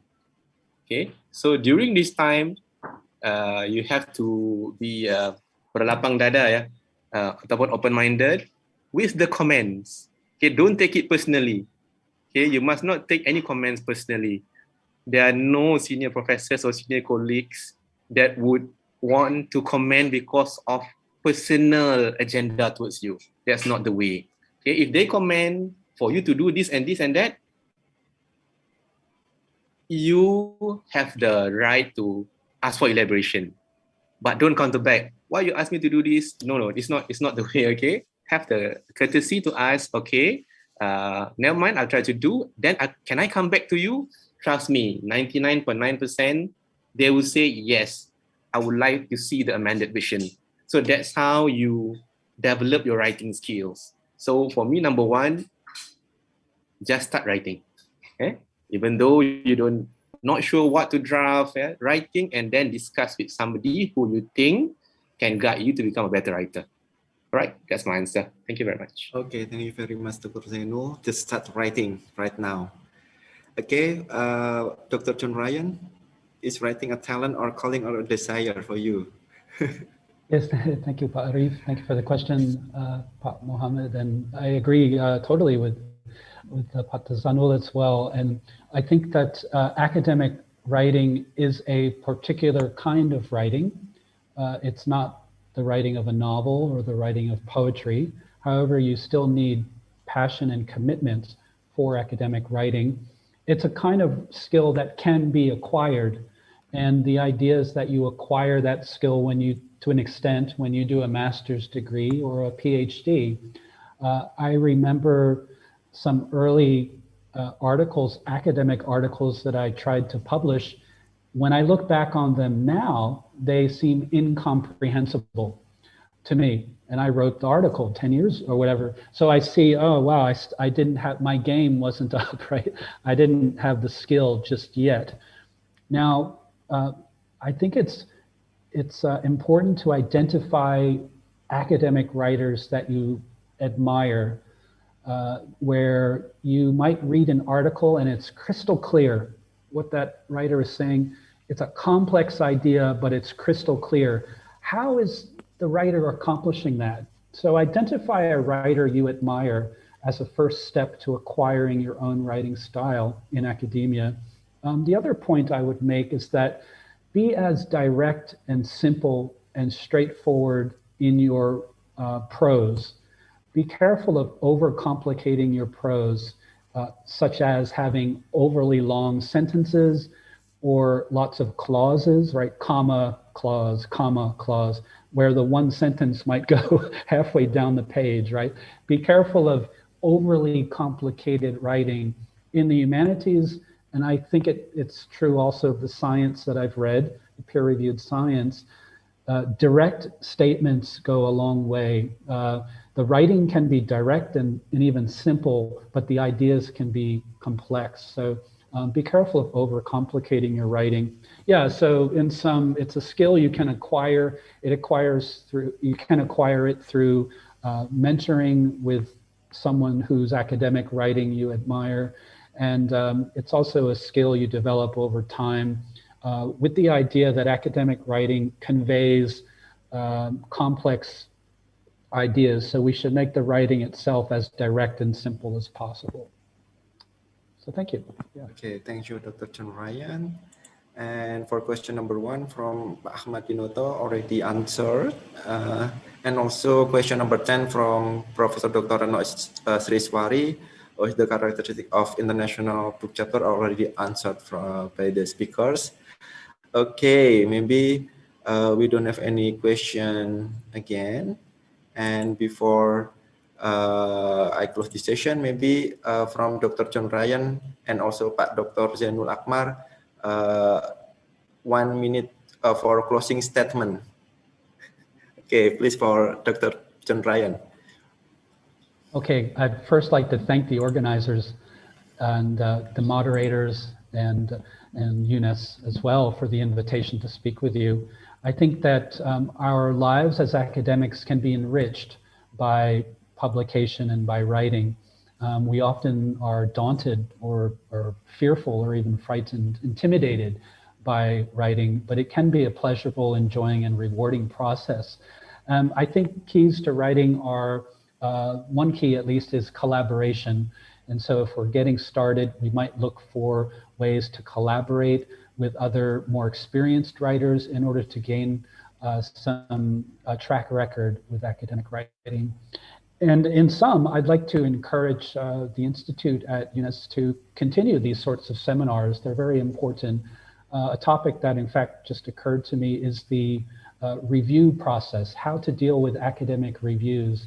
That's refereeing or reviewing is a particular aspect of academic publication. And so the idea is that we receive blinded so-called feedback on our writing, and that we revise it to more accurately reflect the field and to be careful of mistakes in our work. So, but how we deal with feedback, and in the case of academic writing, referee reports, is very important to the whole process. So thanks again. I look forward to seeing you sometime, hopefully in person soon again. Okay, thank you very much, Dr. John Ryan, for your closing statement. And then closing statement for Pak Zainul Akmar. Please, time is yours. Thank you very much, Pak Arif, and also John. Yes, it has been a pleasure to be invited for this session. Also, thank you very much for UNES through LPPM, and also a notable mention, my great friend, Dr. Ratna, for the kind invitation, and also the opportunity to share some of the experience that we have with Indonesian researchers. Yeah, we were happy actually to collaborate further. Yeah, in the near future. And also like what John mentioned just now, there are also other aspects that you need to look at, for example, how to handle the reviewing process, yeah? How to keep the role of networking in sustaining your role as an academics. Yeah, so maybe my last take-home point is that always be clear of why you start to write in the first place, why you want to write, because if you're clear about that, all the KPIs, key performance index, or the target, your yearly target will become secondary to you, because now you're writing because you know why you are writing. Okay, maybe that's my last message from UTM's Vice Chancellor, Professor Datuk Dr. Mak Fauzi Ismail, to Pak Rector, Professor Fatur. He sent his regards and say thanks, but thank you very much to have this kind of session. and he is looking forward to have more engaging sessions such as this. Yeah, thank you very much. Okay, thank you very much, Dr. Zainul Akmar and also Dr. John Ryan. As a closing statement before I end this meeting, a journey of 1,000 miles begins with a single step. So just start writing right now. Okay, ladies and gentlemen, finally we come to the end of the webinar session. I would like to say thanks again for all the presenters for their informative and interesting talk, and also to audience for your participation. Hopefully, the presentations will be beneficial for everybody. Please give applause to the speakers by pressing the reaction. Okay.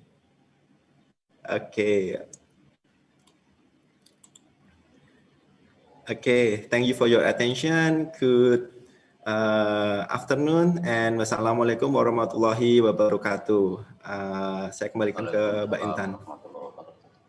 Waalaikumsalam warahmatullahi wabarakatuh. Well, thank you, Mr. Arif, for set us moderated well today. I will give applause to all of the speakers and also the committee.